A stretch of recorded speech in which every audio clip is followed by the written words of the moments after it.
আলহামদুলিল্লাহ নাহমাদুহু ওয়া নাস্তাঈনুহু ওয়া নাস্তাগফিরুহু ওয়া নু'মিনু বিহি ওয়া নাতাওয়াক্কালু আলাইহি ওয়া নাউযু বিল্লাহি মিন শুরুরি আনফুসিনা ওয়া মিন সাইয়্যাতি আ'মালিনা মান ইয়াহদিহিল্লাহু ফালা মুদিল্লা লাহু ওয়া মান يضلله فلا هادي له وأشهد أن لا إله إلا الله وحده لا شريك له وأشهد أن محمدا عبد الله ورسول الله أرسل إلى الناس كافة بشيرا ونذيرا وداعيا إلى الله بإذنه وسراجا منيرا أما بعد فإن خير الحديث كتاب الله وخير الهدي هدي محمد صلى الله عليه وسلم وشر الأمور محدثاتها وكل محدثة بدعة وكل بدعة ضلالة وكل ضلالة في النار أعوذ بالله من الشيطان الرجيم بسم الله الرحمن الرحيم قد أفلح المؤمنون الذين هم في صلاتهم خاشعون والذين هم عن اللغو معرضون والذين هم للزكاة فاعلون والذين هم لفروجهم حافظون إلا على أزواجهم أو ما ملكت أيمانهم فإنهم غير ملومين فمن ابتغى وراء ذلك فأولئك هم العادون وقال تعالى كل نفس بما كسبت رهينة إلا أصحاب اليمين في جنات يتساءلون عن المجرمين ما سلككم في سقر قالوا لم نك من المصلين ولم نك نطعم المسكين وكنا نخوض مع الخائضين وكنا نكذب بيوم الدين حتى أتانا اليقين وقال تعالى يوم يكشف عن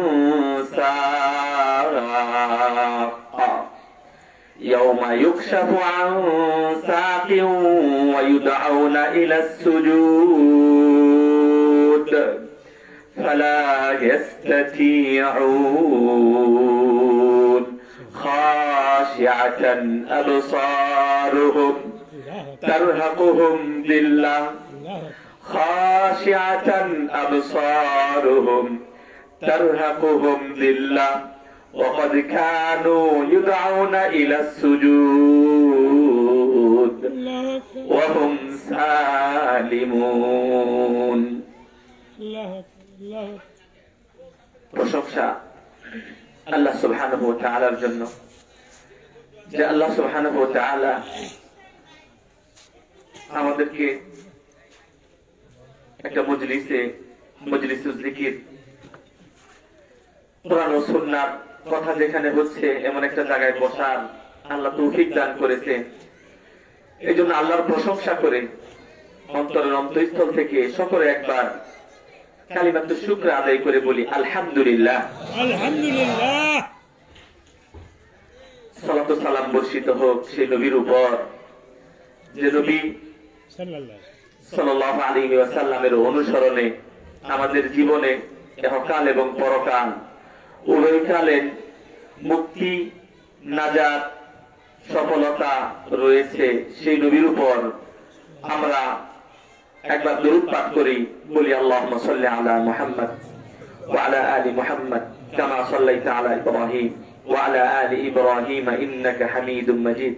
আল্লাহুম্মা বারিক আলা মুহাম্মদ ওয়া আলা আলি মুহাম্মদ কামা বারাকতা আলা ইব্রাহিম ওয়া আলা আলি ইব্রাহিম ইন্নাকা হামিদুম মাজিদ।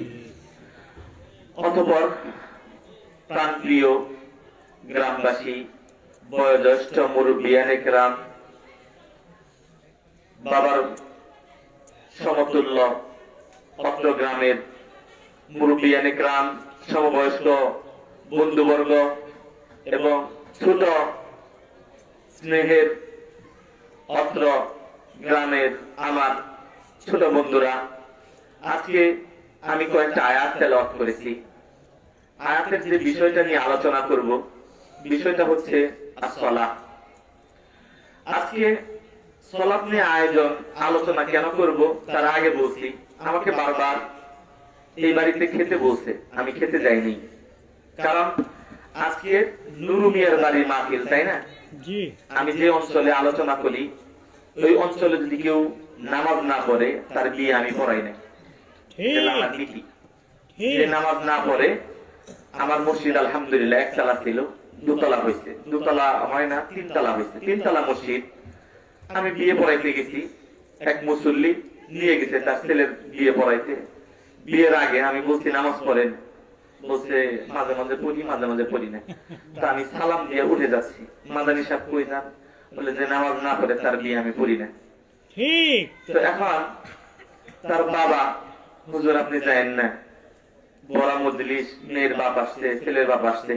আমি বলছি বিয়ে পড়াইতে পারি, শর্ত একটা, এখানে নতুন কালেমা পড়ে মুসলমান হবে, তারপর আমি তার বিয়ে পড়াতে পারি। ঠিক। এবার যুবক সেটাই রাজি, আপনি যেভাবে বলেন সেভাবেই। তারপর তার ওয়াদা করাইছি, তারপর আমি ওই বিয়েটা পড়িয়েছি, তাকে নতুন করে কালিমা শাহাদা পড়াইছি। বলেন আশহাদু আল্লা ইলাহা ইল্লাল্লাহু ওয়া আশহাদু আন্না মুহাম্মাদান আবদুল্লাহি ওয়া রাসূলুল্লাহ। আজকে আমি সর্বপ্রথমই, আপনারা আমার বাবার বয়সের অনেকেই চাচা, সবাই চিনি, তাই না? আর এটা হলো আমার গ্রাম। অন্য গ্রামে যখন আলোচনা করি তখন একটু ভয় লাগে, আর আমার গ্রামের সবচেয়ে বেশি জানি আমি। এই জন্য কিভাবে জানি, একটা কথা আছে আরবিতে, সাহিবুল বাইতি আদরা বিমা ফি, আপনার ঘরের ভিতরে যা, এটা আপনি সবচেয়ে ভালো জানেন। ঠিক। এই জন্য আজকে আমি এই যে নুরু মিয়া, ওনাকে একটু দাঁড়াইতে বলবো, আছে আমার সামনে। নুরু মিয়া কোথায়? উনি তো উনি না আসলে তো আলোচনা করবো না। হ্যাঁ, আমি আগে জানতাম না যে উনি নামাজ পড়েন না, তাহলে আমি এই মাহফিলে দাওয়াত রাখতাম না। হ্যাঁ, কই আপনাকে অপমান করার জন্য না, আপনার এহকাল পরকাল কল্যাণের জন্য। কই উনি কোথায় আজকে মাহফিলে? যে নুরু মিয়া, আপনার মাহফিল, আপনি নাই এখানে, আলোচনা কাকে করব? এই তো। হ্যাঁ, আল্লাহ কোরআনে বলেন ইয়া আইয়ুহাল্লাযীনা আমানু কু আনফুসাকুম ওয়া আহলিকুম নারা। হে ঈমানদারগণ, আগে নিজে বাঁচো, আগে আল্লাহ আপনাকে বাঁচতে বলছেন। আপনার বাবাকে আগে বাঁচাইতে বলে নাই, ভাইকে আপনাকে বাঁচাইতে বলে নাই। আজকে আমার আপন ভাই, আমার বাবা চলে গেছে, আমার বাবার কি অবস্থা আমি জানি না। তো বাবার কবরে যদি শাস্তি হয়ে থাকে, আমার এটা আমার গায়ে আসবে না। কোথায়? আপনি এদিকে আসেন। হ্যাঁ, এটা অপমান করবেন না, আসেন এদিকে আসেন। আপনি এখানে বসে আলোচনা শুনবেন। একটা মাহফিল না, এই গ্রামে 3-4টা মাহফিল হইলো, তাই না? মাহফিল যদি আরো 1000টা হয়, কিন্তু আপনার আমার যদি কোনো পরিবর্তন না হয়, তাহলে মাহফিল দিয়ে লাভ আছে? হ্যাঁ হ্যাঁ, আপনি ওয়াদা করবেন আমার সাথে, কানে শোনেন না?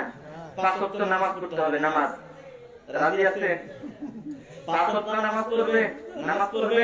এই যে নামাজ পড়তে হবে। হ্যাঁ, রাজি হইছে। রাজি হয়েছেন? আলহামদুলিল্লাহ। তাহলে আলোচনা করা যায় নাকি?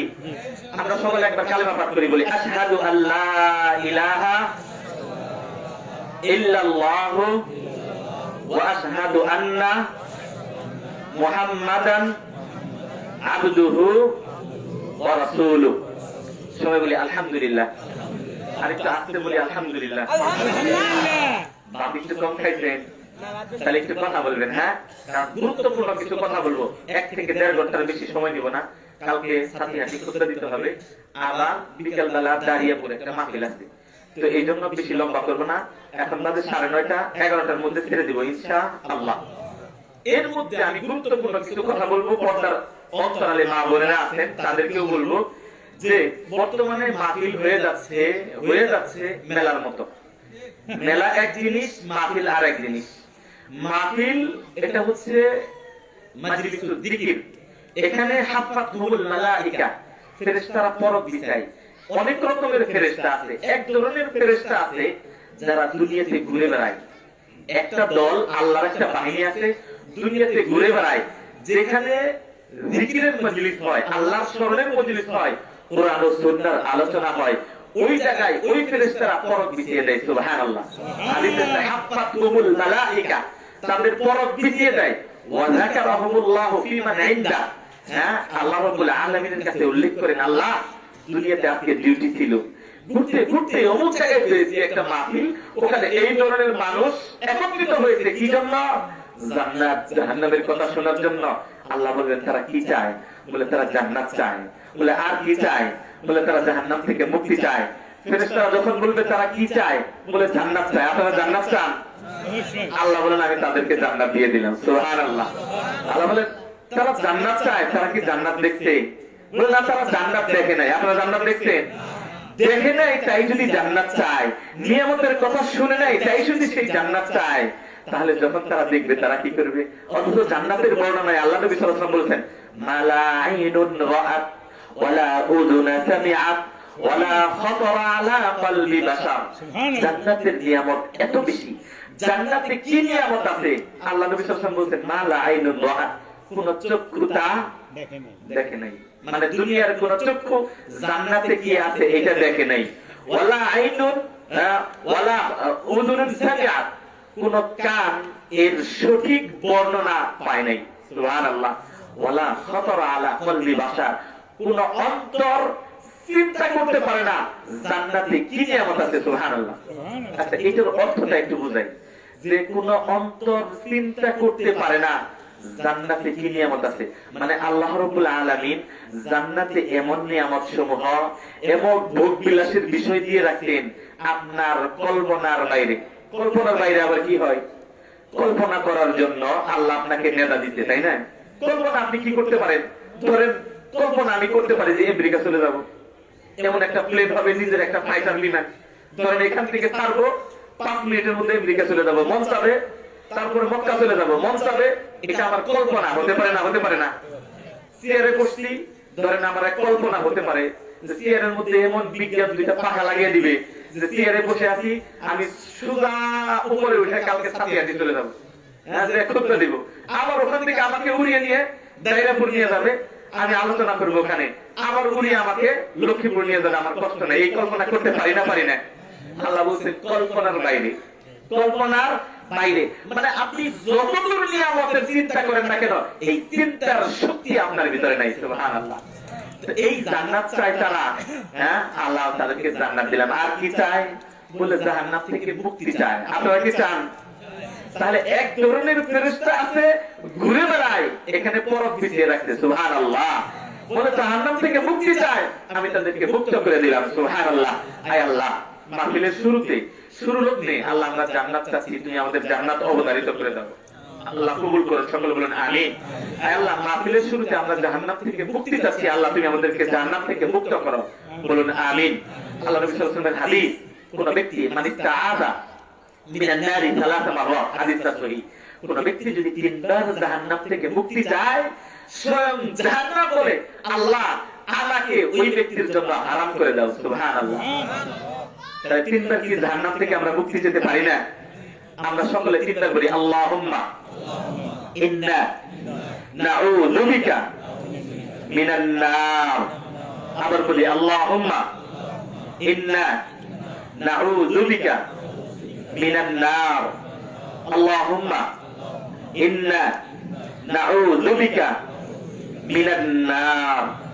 এটা নির্দিষ্ট নাই, যে কোনো সময় 3 বার যদি কোনো ব্যক্তি জাহান্নাম থেকে মুক্তি চায়, আল্লাহ তাকে জাহান্নাম নিজে বলে আয় আল্লাহ সে আমার কাছ থেকে পান্না চাচ্ছে, মুক্তি চাচ্ছে, আল্লাহকে মুক্ত করে দাও। সুবহানাল্লাহ। আল্লাহ যেন আমরা তিনবার জাহান্নাম থেকে মুক্তি চাইলাম, পান্না চাইলাম, আল্লাহ যেন আমাদেরকে জাহান্নাম থেকে মুক্ত করে। সকলে বলুন আমিন। এই পর্যায়ে মূল আলোচনা করব, তিনটা পয়েন্টে আধা ঘন্টা করে আলোচনা করার চেষ্টা করব। নাম্বার 1, নামাজ। যেহেতু এই বাড়ির এই মাদারগুলোর মানুষ নামাজ পড়বে না, আবার মাহফিলও দিবে, মাহফিলও শুনবে, এটা সম্ভব? অসম্ভব, এটা সম্ভব না। কোন ব্যক্তি নামাজ পড়বে না, মাহফিল দিবে, এই মাহফিলের চারনার মূল্য নাই। ধরেন এখানে কত খরচ হচ্ছে, 20,000 টাকা বা 30,000 টাকা খরচ করতেছে।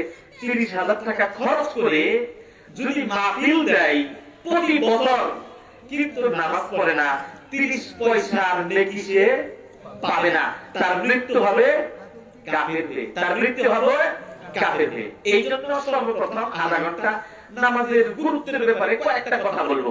এরপরে দেখেন আলেম যারা বুঝতেছিল, যখন আয়াতগুলো, নামাজের আয়াতগুলো তেলাওয়াত করতেছিলাম, কোরআনের এত পাওয়ার, কোরআন মানুষকে পরিবর্তন করে। আপনারা না বুঝেন, কিন্তু আমি যখন কোরআনের আয়াত তেলাওয়াত করলাম একটু শান্তি লাগতেছিল না, মনে হইছে কি যেন বলতেছে, তাই না? কারণ এই আত্মাটা বানাইছে কে? আরেকটু আত্মে বলে কে? আল্লাহ। সকলে তোরা আত্মাটা বানাইছে আল্লাহ। এই আত্মার খোরাক হচ্ছে মহাগ্রন্থ আল কোরআন। এই আত্মার খোরাক কি? আল কোরআন।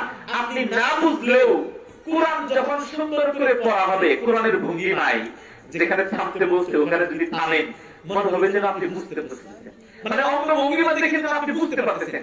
এই জন্য কোরআন যখন পড়লাম, শেষের দিকে আমার নিজেরই ক্রন্দন চলে আসলো, মানে কি আমার এটা আমার অন্তরে চলে আসলো। আর আমার পাশে বসা উনি যেহেতু কোরআনের অর্থ বুঝতেছেন, উনি আল্লাহু আকবার, আল্লাহু আকবার বলতে লাগলেন, তাই না? কারণ এটা হচ্ছে কোরআন বুঝা। আমি ওই কয়েকটা আয়াতের তরজমা করব আর নামাজের গুরুত্বের ব্যাপারে কিছু বলবো। দ্বিতীয়ত যে বিষয়টা বলবো সেটা হচ্ছে পর্দা। হ্যাঁ, পর্দা, পরক্রিয়া, এই বিষয় সম্পর্কে আলোচনা করে আজকের আলোচনা শেষ ইতি টানবো ইনশাআল্লাহ। তো আমি সর্বপ্রথম যে কথা আয়াতটা তেলাওয়াত করেছি সেটা হচ্ছে সূরা আল মুমিনুন। কোরআনে কয় পারা? 30 পারা। সবাই তো জানি কয় পারা? 30 পারা। 30 পারা কোরআনের মধ্যে 18 নাম্বার পারার প্রথমে আল্লাহ রাব্বুল আলামিন 9টা আয়াতে 7টা গুণের কথা আলোচনা করতেন। কয়টা আয়াতে? 9টা আয়াতে 7টা গুণ। যারা নামাজি, যারা এই কাজ করে, এই গুণ, তাদেরকে আল্লাহ রাব্বুল আলামিন জান্নাতুল ফিরদাউসের ওয়ারিসদার বানাবে। সুবহানাল্লাহ। জান্নাত চান না? চাই। কোন জান্নাত চান? হ্যাঁ, এটাও আপনারা জানেন না। আল্লাহ নবী সাল্লাল্লাহু আলাইহি ওয়াসাল্লাম আব্দুল্লাহ ইবনে আব্বাসকে শিখাচ্ছেন, ছোট মানুষ, হ্যাঁ, যে ইযা সাআলতা ফাসআলিল্লাহ, যদি তুমি কিছু চাও কার কাছে যাবে? আরেকটু আপনি বলেন, পিছনের মানুষ, চাইলে কার কাছে যাব? এটা তাওহীদ। চাইলে কার কাছে যাব? আল্লাহর কাছে। নাকি পশ্চিম পাড়া মাজারের কাছে, তার কাছে, কোন বাবার কাছে, কোন মানুষের কাছে? একটা ঘটনা মনে পড়লো, শোনাই। এটার নাম হচ্ছে তাওহীদ। চাইলে কার কাছে? নবীর কাছেও চাওয়া যাবে না। চাওয়া যাবে? নবীর কাছে চাওয়া যাবে? কখনো না। চাওয়ার মালিক কে? দেওয়ার মালিক কে? সৃষ্টিকর্তা কে? ইবাদতের মালিক কে? আল্লাহ। আমরা একটু জুড়ে একবার বলি, আয় আল্লাহ আমাদেরকে জান্নাতুল ফিরদাউস দান করো, আমিন। আল্লাহ রাব্বুল আলামিন কবুল করেন। দেখেন আল্লাহ রাব্বুল আলামিন 7টা গুণের কথা বলে বলছেন, এই 7টা কোয়ালিটি, 7টা গুণ যার ভিতরে থাকবে সে জান্নাতুল ফিরদাউসের ওয়ারিসদার হয়ে যাবে। সুবহানাল্লাহ। ওয়ারিস তো বুঝেন নাকি বুঝেন না? আমার বাপ মারা গেছে, তাই না? আমার বাপ মারা গেছে, যে সম্পদটা রেখে গেছে এই সম্পদের মালিক আমরা 4 ভাই আর আমার মা। আমরা 4 ভাই আর আমার মা। এখন আমার বাবার নামে নিজস্ব কোনো সম্পত্তি নাই, আমরাই কিছু টাকা দিয়ে একটা জায়গা কিনছিলাম, ওই জায়গাটাই বাবার নামে দিচ্ছি। হ্যাঁ, ওই জায়গাটাই বাবার নামে দিচ্ছি। এখন ওই জায়গার মালিক আমার মা ষষ্ঠ পাবে, বাকিগুলো আমরা 4 ভাইয়ের মধ্যে বন্টন হবে। এটা হলো ওয়ারিস, তাই না? এখন আমার কোন ভাই যাই হোক না কেন ওয়ারিস কিন্তু হবেই হবে, নাকি মিস আছে? ওই যে আমার ছোট ভাই এখনো কিছু ইনকাম করে নাই, ওখানে টাকাও দেয় নাই, কিন্তু বাপের নামের দেওয়ার কারণে ওটা ওয়ারিসটা সে হবেই। আমরা যতই জোর করি যে দিব না, কিন্তু আইনের সিস্টেমে সে ওইটার মালিক হবে। তাহলে আল্লাহ বলতেছেন এই 7টা কোয়ালিটি, 7টা গুণ আপনি যদি অর্জন করেন তাহলে জান্নাতুল ফিরদাউস আপনি ওয়ারিসদার, মানে কেউ আপনাকে ঠেকাতে পারবে না। সেই জান্নাত চান?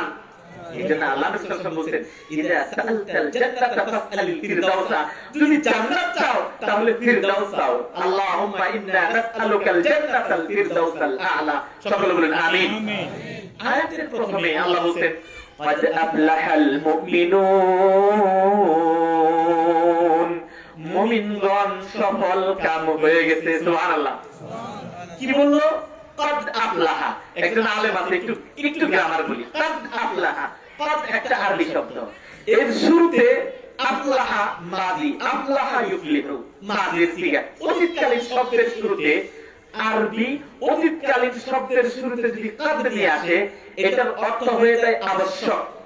মানে মুমিনগণ সফল কাম হয়ে গেছে। অতীতকাল মানে একটা অতীতকালীন মুমিনগণ সফল কাম হতে হবে, এটা বলতে পারতেন আল্লাহ, তাই না?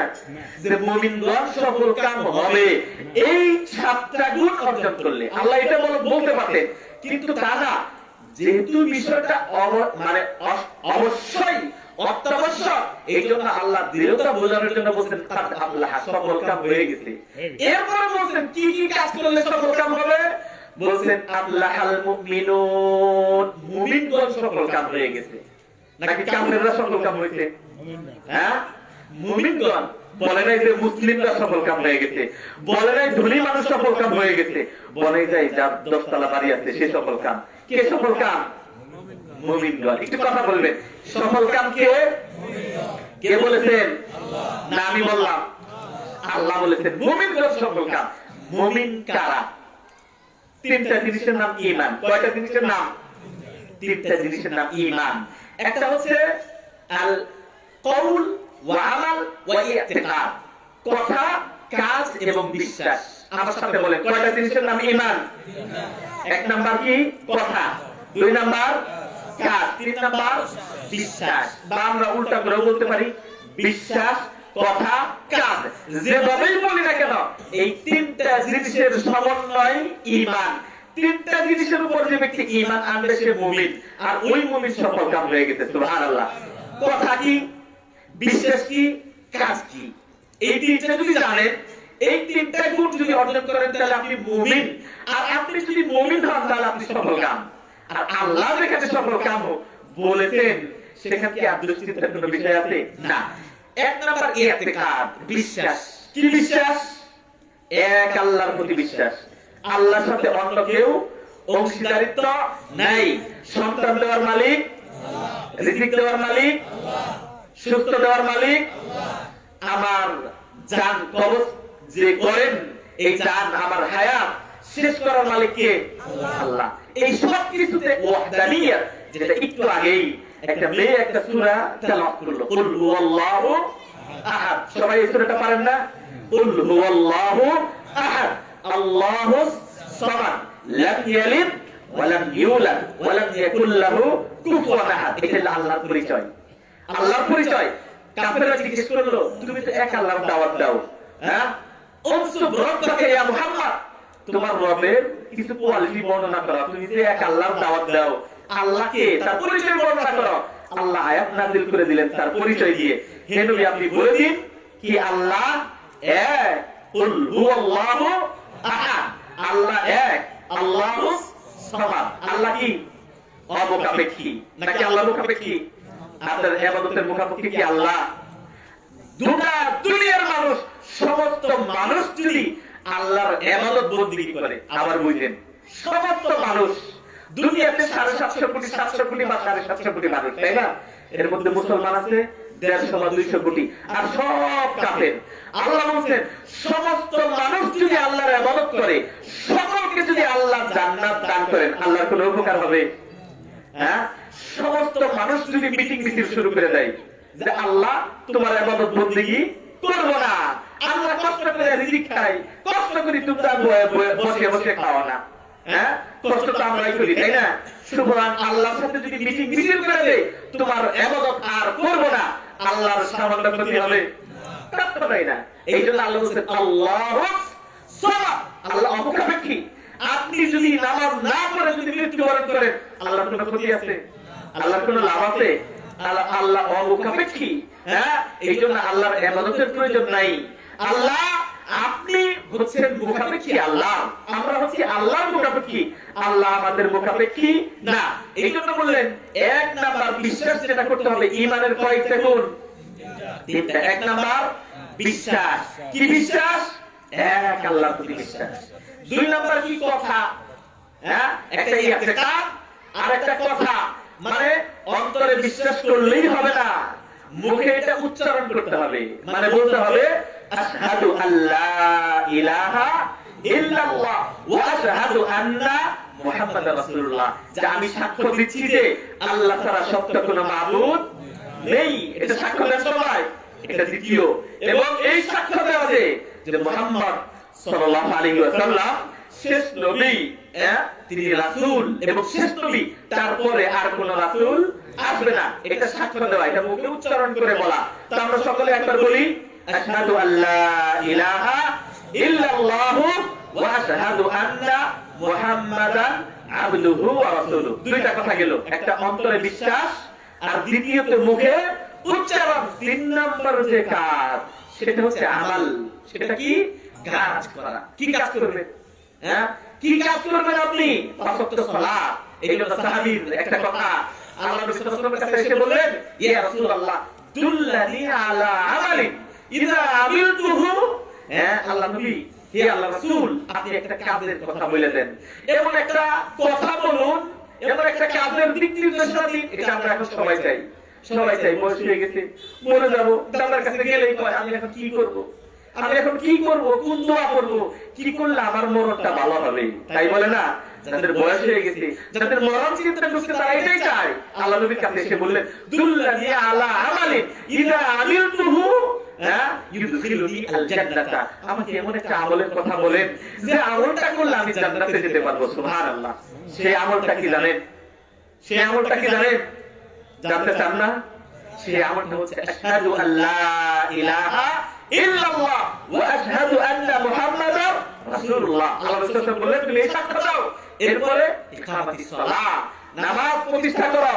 এরপরে 5টা কথা বললেন যে যে এই জিনিসটা অত্যন্ত কঠিন, কঠিন কিন্তু আবার সহজ, যাকে আল্লাহ সহজ করে দেন। সুবহানাল্লাহ। তো বন্ধুগণ, বলতেছিলাম ঈমান, আল্লাহ রাব্বুল আলামিন কি বলেছেন? মুমিনগণ সফল কাম, তাই বলেন নাই? এই মুমিনের ব্যাখ্যা দিয়ে 3টা জিনিসের কথা বললাম। কয়টা জিনিস? একটা কি? বিশ্বাস, কথা, কাজ, আর কি? মুখে উচ্চারণ। কথা, কাজ এবং বিশ্বাস। এই 3টা জিনিস যদি আপনি শুধুমাত্র আল্লাহর জন্য করতে পারেন, তাহলে আপনি মুমিন। আর যদি আপনি মুমিন হয়ে থাকেন, আল্লাহর ঘোষণা আপনি সফল কাম হয়ে গেছেন। আল্লাহু আকবার। তাহলে আমরা সফল কাম, 3টা কাজ করলে আমরা সফল কাম। এরপরে আল্লাহ বলতেছেন, আল্লাযীনা হুম ফি সালাতিহিম খাশিউন। ওই মুমিন সফল কাম, ওই মুমিন আল্লাহর কাছে সফলতা অর্জন করে ফেলেছে। ওই মুমিন দুনিয়ার বুকে যে ব্যক্তি সালাতের মধ্যে খুশু এবং খুশু সহকারে সালাত আদায় করেছে, অর্থাৎ যখন সে নামাজে দাঁড়িয়েছে তখন শুধুমাত্র আল্লাহর জন্য সালাত আদায় করেছে। যখন সে নামাজে দাঁড়িয়েছে তার অঙ্গ প্রত্যঙ্গ মস্তিষ্ক সব কিছু আল্লাহর দেনে, আল্লাহকে ভয় করে, শুধুমাত্র আল্লাহকে খুশি করার জন্য খুশু খুশু নিয়ে তারা নামাজ দাঁড়িয়েছে। এই গুণ যার ব্যক্তির মধ্যে আছে, ওই ব্যক্তি সফল কাজ। সুবহানাল্লাহ। তাহলে 1 নাম্বার গুণ, যারা নামাজে খুশু খুশু অবলম্বন করে। খুশু খুশু কি? নামাজি যারা, যারা নামাজ পড়ে। কিছু মানুষ আছে নামাজ পড়ে ঠিক, কিন্তু অন্তরটা যে থাকে দোকানে, মনটা যে থাকে ওই যে প্রেম করে ওই মেয়ের সাথে, মনটা যে থাকে ব্যবসা করে, ব্যবসা প্রতিষ্ঠানের সাথে। আল্লাহ বলেন, যারা নামাজে খুশু খুশু অবলম্বন করে, যাদের আবার কিছু মানুষ আছে দেখবেন নামাজ পড়তেছে, নামাজ দাঁড়াইছে, চোখ আরেক জায়গায় দেখে, সামনের কাতা রেখে ডানের কাতা রেখে, এরকম মানুষ আছে না নাই? এটা খুশু খুশু নাই। এই কোয়ালিটির নামাজে যদি হয়, সে সফল কাম না। বরং নামাজ পড়তে হবে যখন, তখন আপনার অন্তর থাকবে কার সাথে? আল্লাহর সাথে। আপনি দাঁড়াচ্ছেন আল্লাহর সাথে। এই জন্য আসসালাহ রাতুন বাইনাল আবদি ওয়া বাইনাল খালিক। নামাজ এমন একটা জিনিস যেটা সৃষ্টিকর্তা এবং বান্দার মাঝে কি সংযোগ স্থাপন করে দেয়। যখন আপনি দাঁড়াইছেন, কথা বলতেছেন কার সাথে? এই জন্য হাদিসে কুদসিতে আছে, ইযা ক্বালাল আবদু আলহামদুলিল্লাহি রাব্বিল আলামিন। বান্দা যখন নামাজে দাঁড়িয়ে বলে আলহামদুলিল্লাহি রাব্বিল আলামিন, আল্লাহ তখন উত্তরে দেয় হামিদানি আবদি, আমার বান্দা আমার প্রশংসা করছে, সুবহানাল্লাহ। তাহলে আপনি কথা বলতেছেন কার সাথে? সংযোগ কার সাথে? আল্লাহর সাথে কথা বলতেছেন। কিন্তু আল্লাহর সাথে কথা বলার সময় যদি দৃষ্টি এদিক সেদিক দেন, আল্লাহর সাথে বিয়াদবি হচ্ছে না, আপনার খুশু খুশু নাই। এই জন্য আল্লাহ নবী সাল্লাল্লাহু আলাইহি ওয়াসাল্লাম বলেছেন আনতা'বুদাল্লাহ কাআন্নাকা তারা, সালাত ইবাদত এমন ভাবে করবে কাআন্নাকা তারা, নামাজে দাঁড়াইতে যেন আপনি আল্লাহকে দেখতে পাচ্ছেন, এমন ভাবে সালাত করতে হবে কাআন্নাকা তারা, ফাইন লাম তাকুন তারাহু ফাইন্নাহু ইয়ারা। যদি এমন মনে না হয় যে আল্লাহ তোমাকে দেখতেছে, মনে রেখো আল্লাহ তোমাকে দেখতেছে, আল্লাহ আমাকে দেখেন না। তাহলে নামাজ এ দাঁড়িয়ে খুশু খুশু অবস্থায় যদি কোনো ব্যক্তি নামাজ পড়ে, তাহলে ওই মুমিন, ওই ঈমানদার, সে কি সকল কাজ। এক নাম্বার গুণ, এখানে 7টা গুণের কথা বলেছে।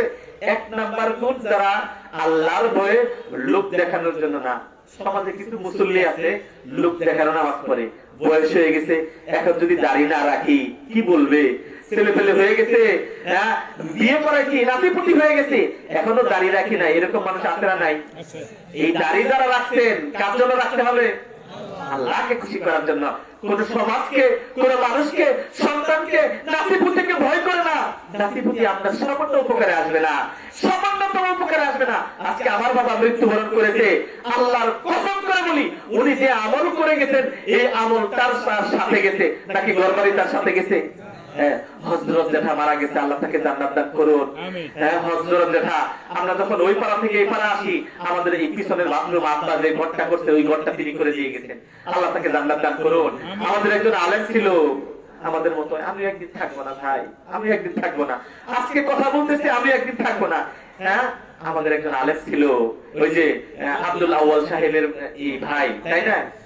রফিকুল ইসলাম আমার চাচার ক্লাসমেট ছিল, চলে গেছে। কয়জন মনে করি, কয়জন মনে করি বলেন আমার কথা?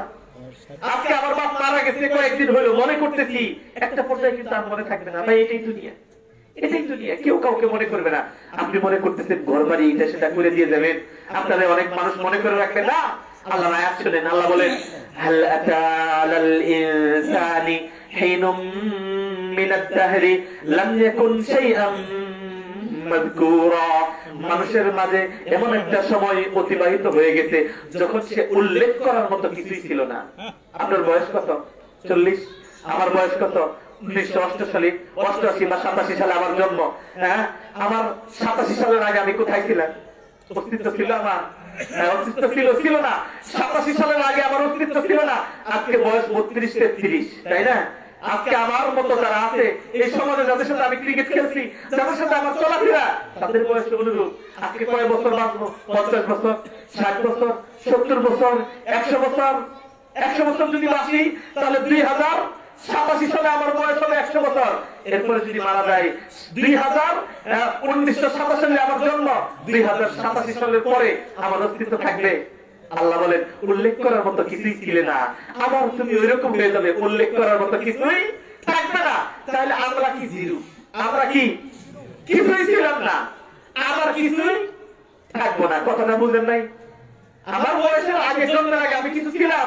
কিছুই ছিলাম না। দেখেন ছিলাম কোথায়? ছিলামটা কোথায়? জন্মের আগে কোথায় ছিলাম? বাপ এর পিঠে বা মায়ের রেহেমে, তার আগে কোথায় ছিলাম? আমার বাপ আমার মা সহবাস করেছে, তারপরে না মায়ের রেহেমে আসছি, তাই না? তার আগে অস্তিত্ব কোথায় ছিল? রূপের জগতে ছিল। আল্লাহ রাব্বুল আলামিন যতগুলো রূপ তৈরি করবে সব রূপের জগতে, রূপের জগতে আল্লাহকে একটা সাক্ষী দিয়েছি।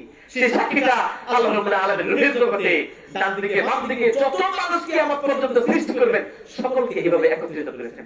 একত্রিত করার পর একটা ওয়াদা নিয়েছেন, বলেন আলাস্তু বিরাব্বিকুম ক্বালু বালা শাহিদনা। রূহের জগতে আমরা একত্রিত ছিলাম, থাকার পর আল্লাহ সকলকে একত্রিত করে বলেছেন আমি কি তোমাদের রব না? রূহের জগতে আপনি, আমি, কাফের, মুশরিক, ইহুদি, নাসারা সবাই বলেছেন ক্বালু বালা শাহিদনা, আমরা সাক্ষ্য দিচ্ছি আপনি আমাদের রব। এই সাক্ষ্য দিয়ে আজকে মনে আছে আপনার? বলতে পারবেন? বলতে পারবে না। মায়ের পেটে একটা অবস্থা আমার ছিল, বলতে পারি ওইটা একটা জগৎ, ওইটা একটা জগৎ মায়ের পেটে। যখন আমার বাবা আমার মা সহবাস করেছে, যখন আমার মা প্রেগনেন্ট হয়েছে, তারপরের মাস থেকে হায়েজ বন্ধ। বন্ধ হয় না? হায়েজ বন্ধ। এই হায়েজের রক্তটা আল্লাহ রাব্বুল আলামিন মায়ের নামের মাধ্যমে আমাকে খাওয়াইয়েছেন। সুবহানাল্লাহ। সুবহানাল্লাহ। আল্লাহ আমাকে বড় করেছেন। অস্তিত্ব কোথায় থেকে আসলো? হ্যাঁ, তারপরে রুহের জগতে আমার একটা অবস্থা ছিল, আজকে দুনিয়াতে একটা অবস্থা। তাহলে দুই অবস্থা পার করে আসছি, তাই না?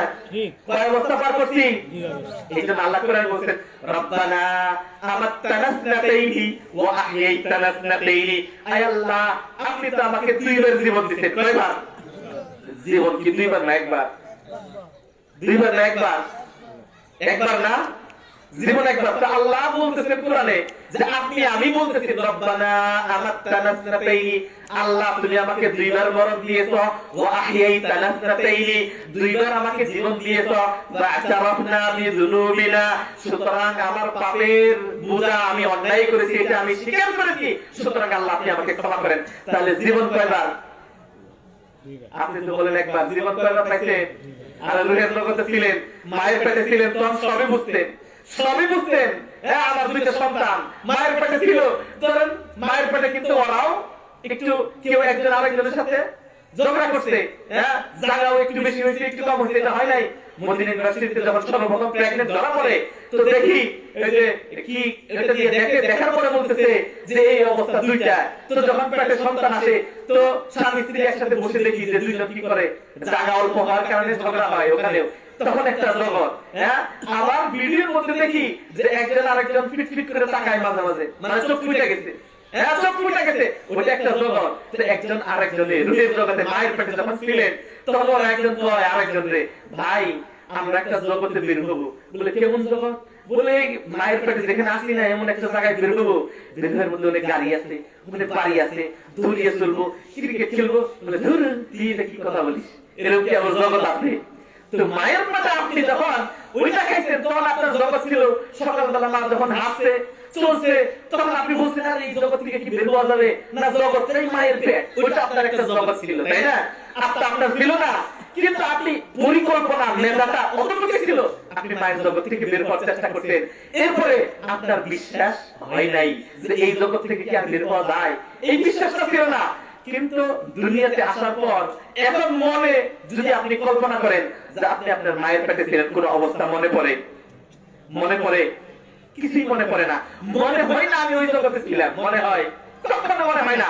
দুনিয়ার যে জীবনে আসছেন 100% গ্যারান্টি আপনার এই জগৎটাও মনে হবে না আপনি ছিলেন। যে জগৎ পাড়ি দিয়ে আসছেন এটা মনে নাই, এই জগৎটা মৃত্যুবরণ করবেন, এই আরেকটা ভিন্ন জগৎ শুরু হয়ে গেল, তাই না? এই জগতে শুধু আপনি আর ফেরেশতা আর আল্লাহ, রূপ পাঠাবে আকাশে, আবার পাঠাবে দাও কবরে। এই জগৎ তো শুনতেছেন, বিশ্বাস কেউ করে আবার কেউ করে না। এরকম মানুষ আছে না নাই? আমার কিছু যুবক ভাইয়ের মাথার গুলো বের হয়েছে, পরকালকে বিশ্বাস করে না।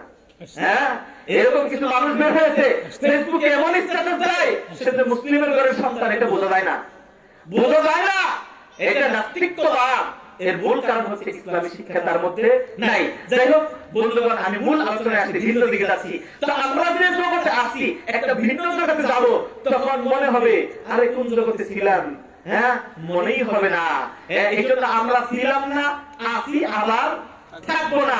আমার বাপ ছিল না, মাঝখানে কিছু সময় কাটাইছে, এখন আবার নাই।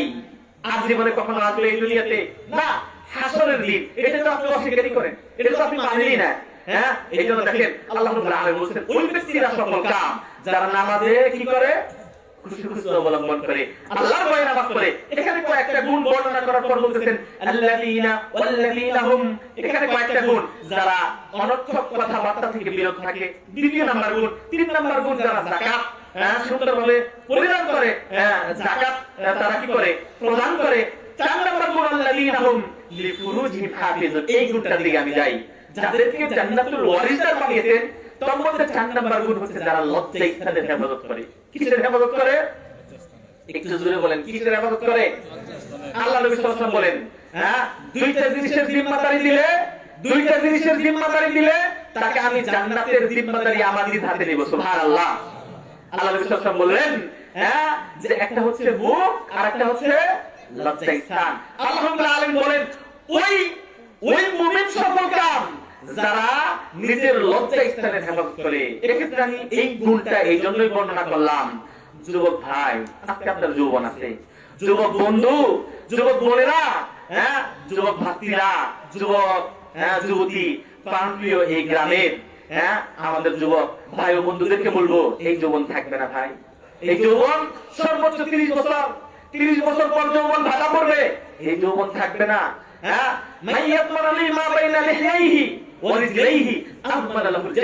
যে ব্যক্তি দুইটা জিনিসের জিম্মাদার আমি নবীকে দিবে, আমি তার জান্নাতের জিম্মাদার হবো। সুবহানাল্লাহ। এই দুই মুখের যে জিম্মাদার হবে, অর্থাৎ দাতা বলে বেড়াবে না, আর দুই ঠ্যাঙের মাঝখানের যে জায়গা, অর্থাৎ লজ্জাস্থানের যে হেফাজতের জিম্মাদারি দাবি দিব আমি নবী, ওই ব্যক্তির জান্নাতের জিম্মাদার আমি নিব। আল্লাহ আপনাদেরকে এই দুইটা জিনিসের জিম্মাদার যদি আপনারা নিতে পারেন, নবী জান্নাতের গ্যারান্টি দিয়েছেন। হ্যাঁ, আল্লাহ আপনাদের কবুল করুন, আমিন। এইজন্য যুবক ভাইদেরকে উল্লেখ করে বলবো, আজকে যৌবনের তাড়নায়, আজকে যৌবনের মনে করতেছেন আপনি মরবেন না, এই যৌবন শেষ হবে না। হ্যাঁ, রাস্তাঘাটে চলেন, সমাজে চলেন, এমন হুঙ্কার মনে হচ্ছে আপনার মতো কেউ নাই, আপনার চোখের সামনে কোনো মানুষই না। হ্যাঁ, এমন শক্তি, এমন সামর্থ্য, টাকা পয়সার প্রতাপ, শক্তি এমন কিছু জেনে রাখুন, আপনার যে শক্তি তার চাইতে বহু শক্তি ছিল আজ জাতি ছিল না। আর সামুদ, নিজের চোখে দেখে আসছি সেই তাবুকে, যার ওখানে এখনো পাহাড়গুলা মনে হচ্ছে কত হাজার বছর হয়ে গেছে, কিন্তু পাহাড়গুলা এমন ভাবে কেটে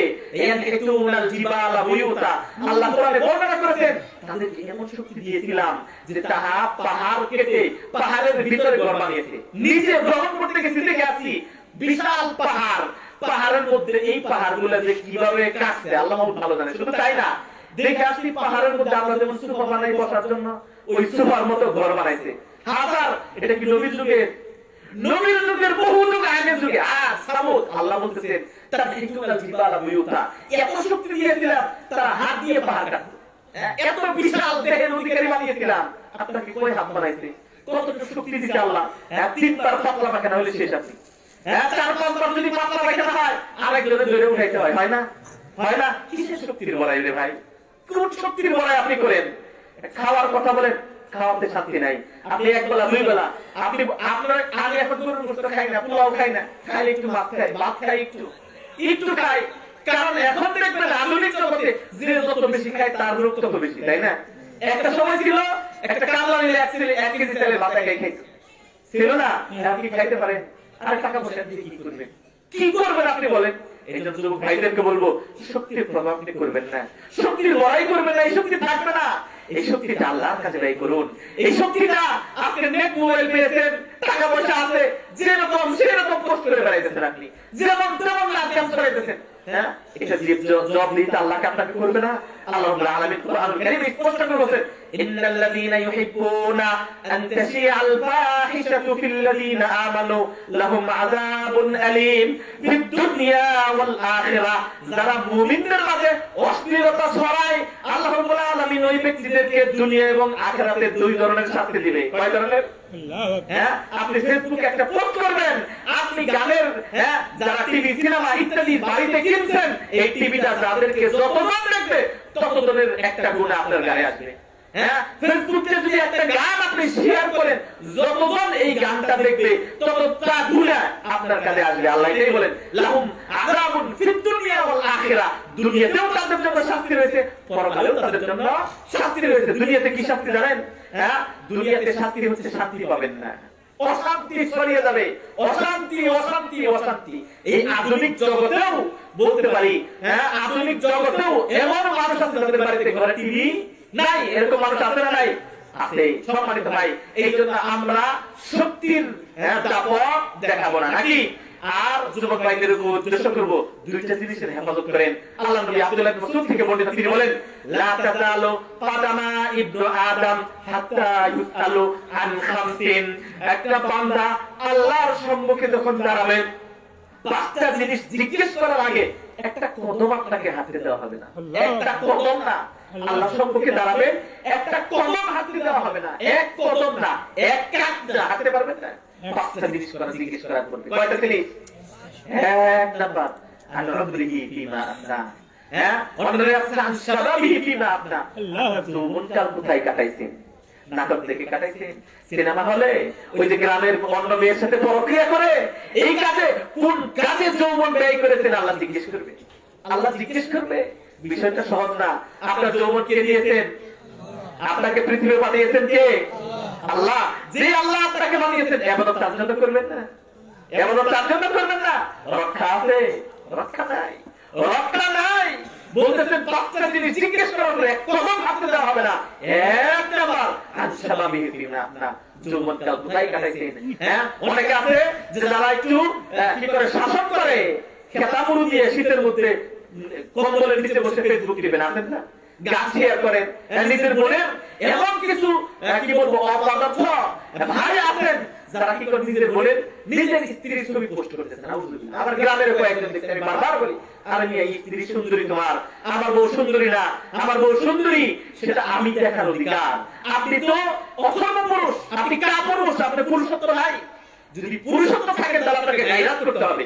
ইসলামী গায়রাত আছে। আপনার স্ত্রীকে নিয়ে আপনি অহংকার করবেন। আপনার স্ত্রীকে এক সাহাবী এক মহিলাকে বিয়ে করতে গায়রাত বুঝেন। আপনার বোনকে নিয়ে আপনি অহংকার করবেন যে আমার বোন কেন অন্যকে দেখা দিবে।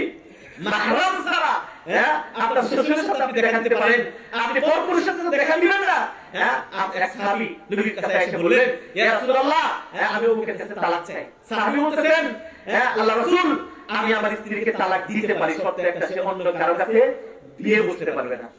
বিয়ে করতে পারে এত গায়রা যে আমি তোমার সাথে, তোমাকে আমি বিয়ে করেছি, তুমি আমাকে তালাক দিয়ে আরেক জায়গায়, এটা জায়েজ।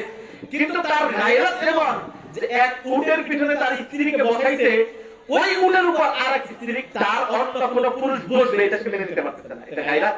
এই গায়রাত আপনি করতে পারেন, অথচ আপনার ভিতরে গায়রাত বলতেই নাই, কারণ আপনার দিলটাকে আপনি নষ্ট করে ফেলেছেন। আপনার সুন্দরী বউ আপনি দেখাইতেছেন আরেকজনকে। হ্যাঁ, এই জন্য কি হয়, কি হয় আপনি জানে, আপনার অমুক ভাই জানে যে আপনার আরে এমন মেয়ে বিয়ে করতে খুব সুন্দরী, এবার আপনার মেয়ের আপনার স্ত্রীর পিছনে লাগবে না, পরকীয়া কেমনে হয়। আপনি যখন সমাজের যুবক ভাইরা জানে যে কি যুবকের স্ত্রী সুন্দরী, তখনই না সুন্দরী স্ত্রী ভাবি বলে তাকে ডাকে, টেলিফোন নাই, আর ভাই নাই, কি হয়েছে, একটু দেখা সাক্ষাৎ হয়, কথাবার্তা হয়, তারপরে না তার সাথে পরকীয়া হয়। আজকে পরকীয়া এমন একটা জুড়ে বেড়ে গেছে, পরকীয়া না শুধু অবাধ জিনা শুরু হয়ে গেছে। কয়েকদিন আগে একজন সে মিরপুরে ইংলিশ মিডিয়ামে পড়ে, তাকে হত্যা করলো না? কোচিং এর নামে যে শীত নিয়ে আসবো, মা বাবার কাছে বললো যে ইংলিশ মিডিয়ামে পড়ে, ইংলিশ মিডিয়ামে ছাত্রী, মা গেছে বের হয়ে বাসা থেকে, এবার বলতেছে আমি একা, বন্ধুকে বলতেছে আসো, শীত নেওয়ার জন্য বাপ মার কাছে যেয়ে জিনা করে তাকে হত্যা করে ফেললো না? এই ঘটনা আপনারা দেখেন নাই? কেন হত্যা হয়েছে? আপনার মেয়েকে আপনি একা ছেড়ে দিয়েছেন, কেন ছাড়তেছেন? আল্লাহ রাব্বুল আলামিন নামাজ যেমন ফরজ করতেছেন, পর্দাও এরকম ফরজ করতেছেন। পর্দার বালাই আমাদের গ্রামে নাই, পর্দার বালাই নাই, অথচ নামাজ যেমন ফরজ। আর একটা কথা শুনেন, নামাজ ফরজ 5 ওয়াক্ত নাকি আরো বেশি? হ্যাঁ, ফজর, যোহর, আসর, মাগরিব, এশা, তাই না? 5 ওয়াক্ত নামাজ। কিন্তু পর্দা কি নির্দিষ্ট ওয়াক্তে, নির্দিষ্ট সময়ে? নামাজের চাইতে পর্দার গুরুত্ব অনেক বেশি। কারণ নামাজ আপনি 5 ওয়াক্ত নির্দিষ্ট একটা সময় গেলেন, নামাজ আদায় করলেন, শেষ। যোহরের নামাজ আদায় করলেন, আসর হওয়ার আগ পর্যন্ত আর কোনো ফরজ আছে আপনার? কিন্তু পর্দা এমন একটা ফরজ, এমন গুরুত্বপূর্ণ ইবাদত যে আপনি মৃত্যু পর্যন্ত, মৃত্যুবরণ করার পর পর্যন্ত আপনাকে পর্দা করতে হবে। এই জন্য এক শ্রেণীর মা বোন আছে সারা জীবন পর্দা করে না, কিন্তু যখন মারা যায় তখন কি করে, সুন্দর করে কাফন দিয়ে, আবার যখন গোসল দেয় তখনও পর্দা করেই গোসল দেয়, আর কারো দেখতে দেয় না। বোনেরা, বাস্তিরা, ফুফিরা, মায়েরা, চাচিরা, আমি আপনাদের সন্তান করজোরে অনুরোধ করবো, আপনার জীবনের শেষ পর্দা যেন ওই খাতটাতে না হয়, আপনার জীবনের শুরু পর্দা যেন ওইটা না হয়। জীবনের শুরুতে পর্দা করুন। হ্যাঁ, তো অনুরোধ করবো যে আপনারা জীবনের শেষ পর্দা, শুরু পর্দা যেন শেষ সময় না হয়, জীবনের পর্দা যেন জীবন থেকেই শুরু হয়। আল্লাহ আপনাদের তৌফিক দান করুন, আমিন। এই ক্ষেত্রে আমি একটা মা বোনদেরকে ফাতিমা রাদিয়াল্লাহু তাআলা আনহার আর আয়েশা সিদ্দিকা রাদিয়াল্লাহু তাআলা আনহার একটা ঘটনা শোনাবো। আয়েশা সিদ্দিকার নাম শুনছেন আপনারা? আয়েশা সিদ্দিকার নাম শুনেন নাই? আয়েশা সিদ্দিকা কার বেটি? আবু বকর সিদ্দিক রাদিয়াল্লাহু তাআলা আনহার কন্যা। নবী সাল্লাল্লাহু আলাইহি ওয়াসাল্লামের কি স্ত্রী, এবং কি আক্কাহুন নিসা, মহিলাদের মধ্যে সবচেয়ে সবচেয়ে বেশি আত্মা বকি ছিলেন আয়েশা সিদ্দিকা। 2210টা হাদিস তার মুখস্থ ছিল, সুবহানাল্লাহ। 2210টা হাদিস মুখস্থ ছিল। এই আয়েশা সিদ্দিকা বলতেছেন, আমার আব্বু, আমার স্বামী যখন ইন্তেকাল করলেন, তার স্বামীকে নবী সাল্লাল্লাহু আলাইহি ওয়াসাল্লাম যখন ইন্তেকাল করলেন, তখন কবরে আমি মাঝে মাঝে যাইতাম, কারণ আমার স্বামীর যেখানে কবর হয়েছে সেটা আমার ঘর, আমি মাঝে মাঝে যাইতাম। এরপরে যখন আমার বাবা মৃত্যুবরণ করলো, এরপরে আমি কি করি, ওই কবরের পাশে যাই, কারণ একজন হচ্ছেন আমার স্বামী আর একজন আমার নিজের ঔরসজাত পিতা আবু বকর। তাহলে দুইজনের কবর না? মদিনাতে যাবেন, দেখবেন সর্বপ্রথম আল্লাহ নবী সাল্লাল্লাহু আলাইহি ওয়াসাল্লাম, তারপরে কি আবু বকর, তারপরে ওমর রাদিয়াল্লাহু, তিনটা কবর ওখানে একত্রিত এক জায়গায় আছে। এরপরে যখন ওমর রাদিয়াল্লাহু তাআলা ইন্তেকাল করলেন, আমাকে ওমর রাদিয়াল্লাহু অনুমতি চাইলেন যে তোমার ঘরে আবু বকরের পাশে, রাসূলের পাশে আমার কবরটা দেওয়া যায় কিনা। যখন অনুমতি দেওয়া হলো, ওমর রাদিয়াল্লাহু তাআলা আমাকে কবর দিলেন কোথায়? আবু বকর এবং আল্লাহ রাসূল সাল্লাল্লাহু আলাইহি ওয়াসাল্লামের কবরের পাশে কবর দিলেন। আয়েশা সিদ্দিকা বলতেছেন, ওমরকে যখন কবর দেওয়া হলো, এরপরে আর কোনদিন আমি ওই কবরের আশপাশেও যাই না, পর্দা ছাড়া। পর্দা ছাড়া কবরের আশপাশে যাই না। আপনারা কথাটা বুঝতে পারেন নাই, পর্দার কতটা গুরুত্ব দিত আমাদের মা আয়েশা। আমার তো আমার একটা জন্মদাতা মা, আর নবীদের যত স্ত্রী আছে সবগুলো আমাদের মা, মুমিনদের মা। এই মা বলতেছেন কি, এই মায়ের শিক্ষাটা হচ্ছে, মায়েরা, চাচিরা, ভাতিরা, আপনাদের শিক্ষা হচ্ছে এই মায়ের শিক্ষা। আপনার মায়ের শিক্ষা প্রিয়াঙ্কা চোপড়া আপনার মা না, প্রিয়াঙ্কা চোপড়া মা, প্রিয়াঙ্কা চোপড়া আপনার মডেল হতে পারে না। আয়েশা সিদ্দিকা আপনার মা, সেটা আপনার মডেল। আমার মা, আপনার মা, আমার মা কি করলেন? আমার মা কি করলেন? যে একটা ভিন পুরুষ ওমর, তাকে যেহেতু কবর দেওয়া হয়েছে, ওই কবরের পাশে আমি আর যাব না। কিন্তু মৃত্যুবরণ করতে ওই কবরের পাশে গেলে কি গুনাহ হবে? কিন্তু তার তাকওয়া, তার আল্লাহভীতি কতটা বড়, যে মানুষ মারা গেছে, যেহেতু আমার স্বামীর পাশে, আমার বাবার পাশে আরেকজন ভিন পুরুষকে কবর দেওয়া হয়েছে, কবরে যাওয়াই বন্ধ করে দিলেন। আল্লাহু আকবার। তাকওয়া দেখছে। আর আপনার কি তাকওয়া, আপনার কি তাকওয়া? আপনি সুন্দর লিপস্টিক এটা সেটা মেখে ছবি উঠিয়ে ফেসবুকে দেন, চেক করে আরেকজনের সাথে ফেসবুকে চ্যাটিং করেন, হোয়াটসঅ্যাপে চ্যাটিং করেন। বর্তমানে প্রক্রিয়ার সবচেয়ে বড় মাধ্যম হচ্ছে অনলাইন। এই জন্য যারা বাপ আছেন তাদেরকে বলবো, কখন হাতে দমন করবেন। এই অ্যান্ড্রয়েড ফোন কখনো যুবক ভাইদের হাতে দিবেন না। এই অ্যান্ড্রয়েড ফোন কখনো যুবতী মা বোনদের কাছে দিবেন না। বিয়ের পর যদি প্রয়োজন হয়, আপনার বোনকে কেন আপনি অ্যান্ড্রয়েড ফোন দিবেন? সে যদি এটা সঠিক ব্যবহার না করতে পারে। এই জন্য বলবো, এই পরক্রিয়া হতে যদি বাঁচতে চান, তাহলে অবশ্যই অবশ্যই এই অনলাইন গুলো চেক করতে হবে। এই অনলাইন আপনার লিমিটেড করে দিতে হবে। ইন্টারনেট বিষয়টা এমন হয়ে গেছে, আপনি যদি ব্যবহার নাও করতে চান, জরুরি ভিত্তিতে ব্যবহার করতে হয়। এই জন্য যদি ব্যবহার করতে হয়, আপনার ফোন থেকে ব্যবহার করুন। সম্মানিত ভাই, আমি বলতেছিলাম ফাতেমা রাদিয়াল্লাহু তাআলা আনহার কথা। এক মায়ের কথা বললাম মা বোনদেরকে উদ্দেশ্য করে, যেহেতু সময় কম, বিষয় ভিত্তিক আমি কথাই বলতে পারলাম না, সময় কম। আমি বলবো, এক মায়ের কথা বললাম, ওই মায়ের তাকওয়া কত বড়, যে মানুষ মারা গেছে তারপরে পর্দা করে। আর আপনার তাকওয়া কি? আপনি চাচতো ভাই, চাচতো বোন দিনে আসতে দেখা দিতেছে, আপনার কোনো হিংসাই লাগে না, আপনার মনে কোনো গায়রাতি নাই, গায়রাতি নাই, যে আমার বোনকে আরেকজন দেখতেছে, এটা ঈমান হারার একটা বিষয়। আপনি দায়ুস, আপনি দায়ুস। আল্লাহ রাসূল বলেছেন, আত-দায়ুস লা ইয়াদখুলুল জান্নাতা সালাতুন, তিন ব্যক্তি জান্নাতে প্রবেশ করবে না। কয় ব্যক্তি? তিনজন। সবাই একটু ঘুমাইতেছেন নাকি? একটু আল্লাহু আকবার বলেন, একটু দাঁড়ান সবাই, একটু দাঁড়ান, বলেন আল্লাহু আকবার। হ্যাঁ, একটু দাঁড়ান, একটু এক, হ্যাঁ, আল্লাহ দাঁড়ান। হ্যাঁ, আল্লাহ আপনাদের কবুল করুন, সকলে বলেন আমিন। আমাদের এই অঞ্চলের মুরব্বীরা যারা মৃত্যুবরণ করেছেন, আল্লাহ সকলকে জান্নাত দান করুন, সকলে আমিন। তাকবীর দাও। লিল্লাহি তাকবীর, লিল্লাহি তাকবীর। ইসলামের আলো, ইসলামের আলো, লিল্লাহি তাকবীর। সংসদে জানো, কাউকে সংসদে জানো। কষ্ট পাইলেন? কষ্ট পাইলেন না। আসল কথা কি জানেন? যখন গ্রামের মাহফিল হয়, তখন গ্রামের উপযুক্ত অবস্থাগুলো তুলে ধরতে হয়। হ্যাঁ, কারণ ডাক্তার তো সেটাই দেখবে যে রোগী আসছে, রোগীর উপযুক্ত চিকিৎসা করতে হবে, তাই না? রোগীর উপযুক্ত চিকিৎসা যদি গতানুগতিক আলোচনাই করি, হ্যাঁ, ফাযলুস সালাহ, এটা নামাজের ফজিলত, এটা সেটা সব জানেন, কিন্তু আপনার যে ওষুধটা দরকার, সেই ওষুধটা যদি না দেই, তাহলে কি লাভ হবে? আপনার যদি ঠান্ডা লাগে, আর যদি আমি আপনাকে অন্য ওষুধ দেই, হ্যাঁ, আমরা হাড়ের রোগের ওষুধ দিই, তাহলে কাজ হবে? সমস্যা যে জায়গায় সেই জায়গায় ওষুধ দিতে হবে। এই জন্য এই সমস্যাগুলোর ওষুধ দিতে লাইন হারিয়ে কথা বলছিলাম। দ্বিতীয় আদর্শ আমাদের মা ফাতেমা রাদিয়াল্লাহু তাআলা আনহা, তার একটা আদর্শ দেখেন। তিনি ওসিয়ত করে গেছেন আলী রাদিয়াল্লাহু তাআলা আনহাকে যে আমি যদি মারা যাই তাহলে আমার যে কাফন দাফন করবা, আমার জানাজা যেন রাত্রে হয়। কখন হয়? আল্লাহু আকবার, আল্লাহু জানাজা রাত্রে কেন? জানাজা রাত্রে কেন? পর্দা তো করেনি, বলতেছে পর্দার উপরেও আমি যদি পর্দাটা করি, পর্দাটা যদি করে আমাকে কাফন দাফন জড়িয়ে দুই সবার সামনে আমাকে নামাজ পড়ানো হয়, এরপরে মানুষ বুঝতে পারবে ফাতেমা খাটো ছিল না লম্বা ছিল, মোটা ছিল না চিকন ছিল। এই জিনিসটা মানুষ বুঝতে পারবে। আমার অঙ্গ প্রত্যঙ্গের এই ভাত, এই ইটা মানুষের ধারণায় চলে আসবে। আর যদি রাতের অন্ধকারে আমাকে দাফন করা হয়, জানাজার নামাজ পড়া হয়, এই ধারণাটা মানুষের মাঝে আসবে না। পর্দা দেখছেন? এটা হলো আপনার মা। ফাতেমা আপনার কি মা? ফাতেমা আপনার কি মা? এই মা বলতেছে তার পর্দাটা আপনি দেখেন, কিন্তু আপনি বরকার এমন কাটিং করছেন, বরকার এমন ডিজাইন করছেন যে আপনার সামনে পিছনে অঙ্গ প্রত্যঙ্গ যা কি কেমন সবই বোঝায়। এই জন্য বরকার আবার কি পড়াইতে হবে? বরকা পড়াইতে হবে। বরকার আবার কি করাইতে হয়? বরকা পড়তে হয়। মা বোনেদেরকে বলছি, চাচিদেরকে বলছি, আম্মাদেরকে বলছি, আপনারা এই বরকা যদি পড়েন, আল্লাহ নবীর পরিভাষায় বলছেন নিসাউন কাসিয়াতুন আরিয়াত সিনফানি মিন আহলিন নার। দুই শ্রেণীর মানুষ জাহান্নামে যাবে। কয় শ্রেণীর মানুষ? দুই শ্রেণী। লাম আরাহুমা কাত্তুন, এদেরকে আমি এখনো দেখি নাই। আল্লাহ নবী বলে গেছেন লাম আরাহুমা কাত্তুন, এদেরকে এখনো দেখি নাই, তারা জাহান্নামে যাবে, আগেই বলে গেছেন।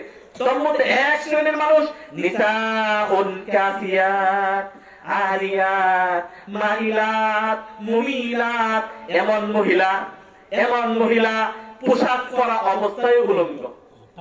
হ্যাঁ, পোশাক পরা অবস্থায় উলঙ্গ, পাতলা কাপড়, টাইট ফিট জামা, সামনে পিছনে। এই জন্য আমি মা বোনদেরকে বলবো, আমার একটা লিফলেট ছিল, গত আলোচনা নিয়ে আসছিলাম, এই লিফলেট নিয়ে আসি নাই। আমরা আসলে পর্দাটা বুঝি নাই। কি বুঝি নাই? পর্দা বুঝি নাই। পর্দা মানে কি? একটা খালি কাপড় পরা, এটার নাম কি পর্দা? পর্দার মূল লক্ষ্য এবং উদ্দেশ্য হচ্ছে আপনি যেন অন্য পর পুরুষের কাছে আকর্ষণীয় না হন। আপনি অন্য পর পুরুষের কাছে এমন পোশাক পরবেন যে আপনাকে আকর্ষণীয় মনে হয়। এই জন্য আল্লাহ রাব্বুল আলামিন 22 পারা প্রথম পৃষ্ঠায় বলেছেন কথার মধ্যেও জাদু আছে। কথার মধ্যে জাদু আছে না? ফোনে যারা কথা বলে, অপরিচিত থাকলে ফোন করলে এমন ভাবে কথা বলবে, কণ্ঠেও মানুষ পাগল হয়, তাই না? কণ্ঠেও পাগল হয়, সত্য। এই যে কণ্ঠে যে পাগল হয় মানুষ, আর কণ্ঠের মধ্যে এক প্রকার আকর্ষণ আছে। এই জন্য আল্লাহ রাব্বুল আলামিন মহিলাদেরকে কণ্ঠ নিয়ন্ত্রণ করতে বলছেন। আল্লাহ রাব্বুল আলামিন কোরআনে বলছেন ওয়াল ইয়াতমাআল্লাযী ফী কলবিহি মারাদ ফাকুলনা কাওলান মা'রুফা। হ্যাঁ, যে যদি তোমরা জুরে ওয়াকালনা ফী বুয়ুতিকুন্না ওয়ালা তাবাররাজনা তাবাররুজাল জাহিলিয়াতিল উলা ওয়া আকিমনাস সালাহ ওয়া আতিনাজ যাকাত ওয়া আতি'আল্লাহ ওয়া রাসূলা। আল্লাহ রাব্বুল আলামিন বলছেন যদি কথা বলতে হয় তাহলে কর্কশ ভাষায় কথা বলবে। বিন পুরুষের সাথে যদি কথা বলতে হয় কি ভাষায় কথা বলতে হবে? কর্কশ ভাষায়। মানে স্বাস্থ্য ভাইয়ের সাথে একটা জরুরি কথা বলতে হইতেছে, এমন ভাবে কথা বলবেন আপনার কণ্ঠে, আপনার কথার মধ্যে কোনো প্রকার মায়া যেন না থাকে। কিন্তু দুঃখের বিষয়, আমরা কি করি? তার সাথে ভাইয়া, হ্যাঁ কেমন আছেন ভাইয়া, এমন কণ্ঠ দিয়ে কথা বলি, ভাই পাগল হয়ে যায়, ভাই পাগল হয়ে যায়।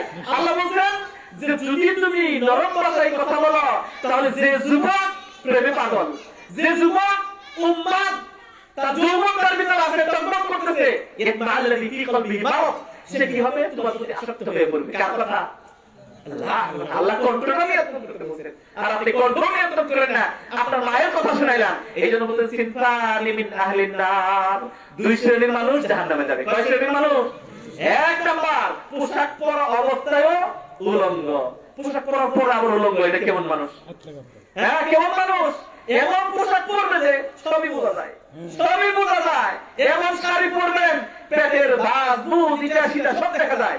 এই জন্য কেউ যদি শাড়ি পরে নামাজ পড়েন তার নামাজ হয় কিনা সন্দেহ আছে। শাড়ি একটা হিন্দুদের পোশাক। কার পোশাক? হিন্দুদের পোশাক। শাড়ি পরা থেকে আপনারা যথাসম্ভব বিরত থাকার চেষ্টা করবেন। শাড়ি যদি পরেন ঘরের ভিতরে পরবেন, উপরে একটা বড় কাপড় পরে তারপরে নামাজ পড়বেন। কারণ শাড়ি পরে যদি পেট দেখা যায় এটা কাপড় না, পেট মহিলাদের এটা কি? পেট মহিলাদের এটা পর্দার অন্তর্ভুক্ত।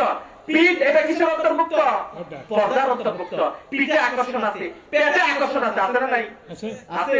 এই জন্য দেখবেন সিনেমা নায়ক নায়িকারে যেগুলো সাজায় পেট বের করে রাখে, পিঠ বের করে রাখে, তাই না? কারণ ওকে তো ওই ফিল্মটা আকর্ষণ করে বানাইতে হবে, তাহলে মানুষ দেখবে। হ্যাঁ, এই জন্য মহিলা নিজেদেরকে আকর্ষিত করে তুলে অন্যের কাছে।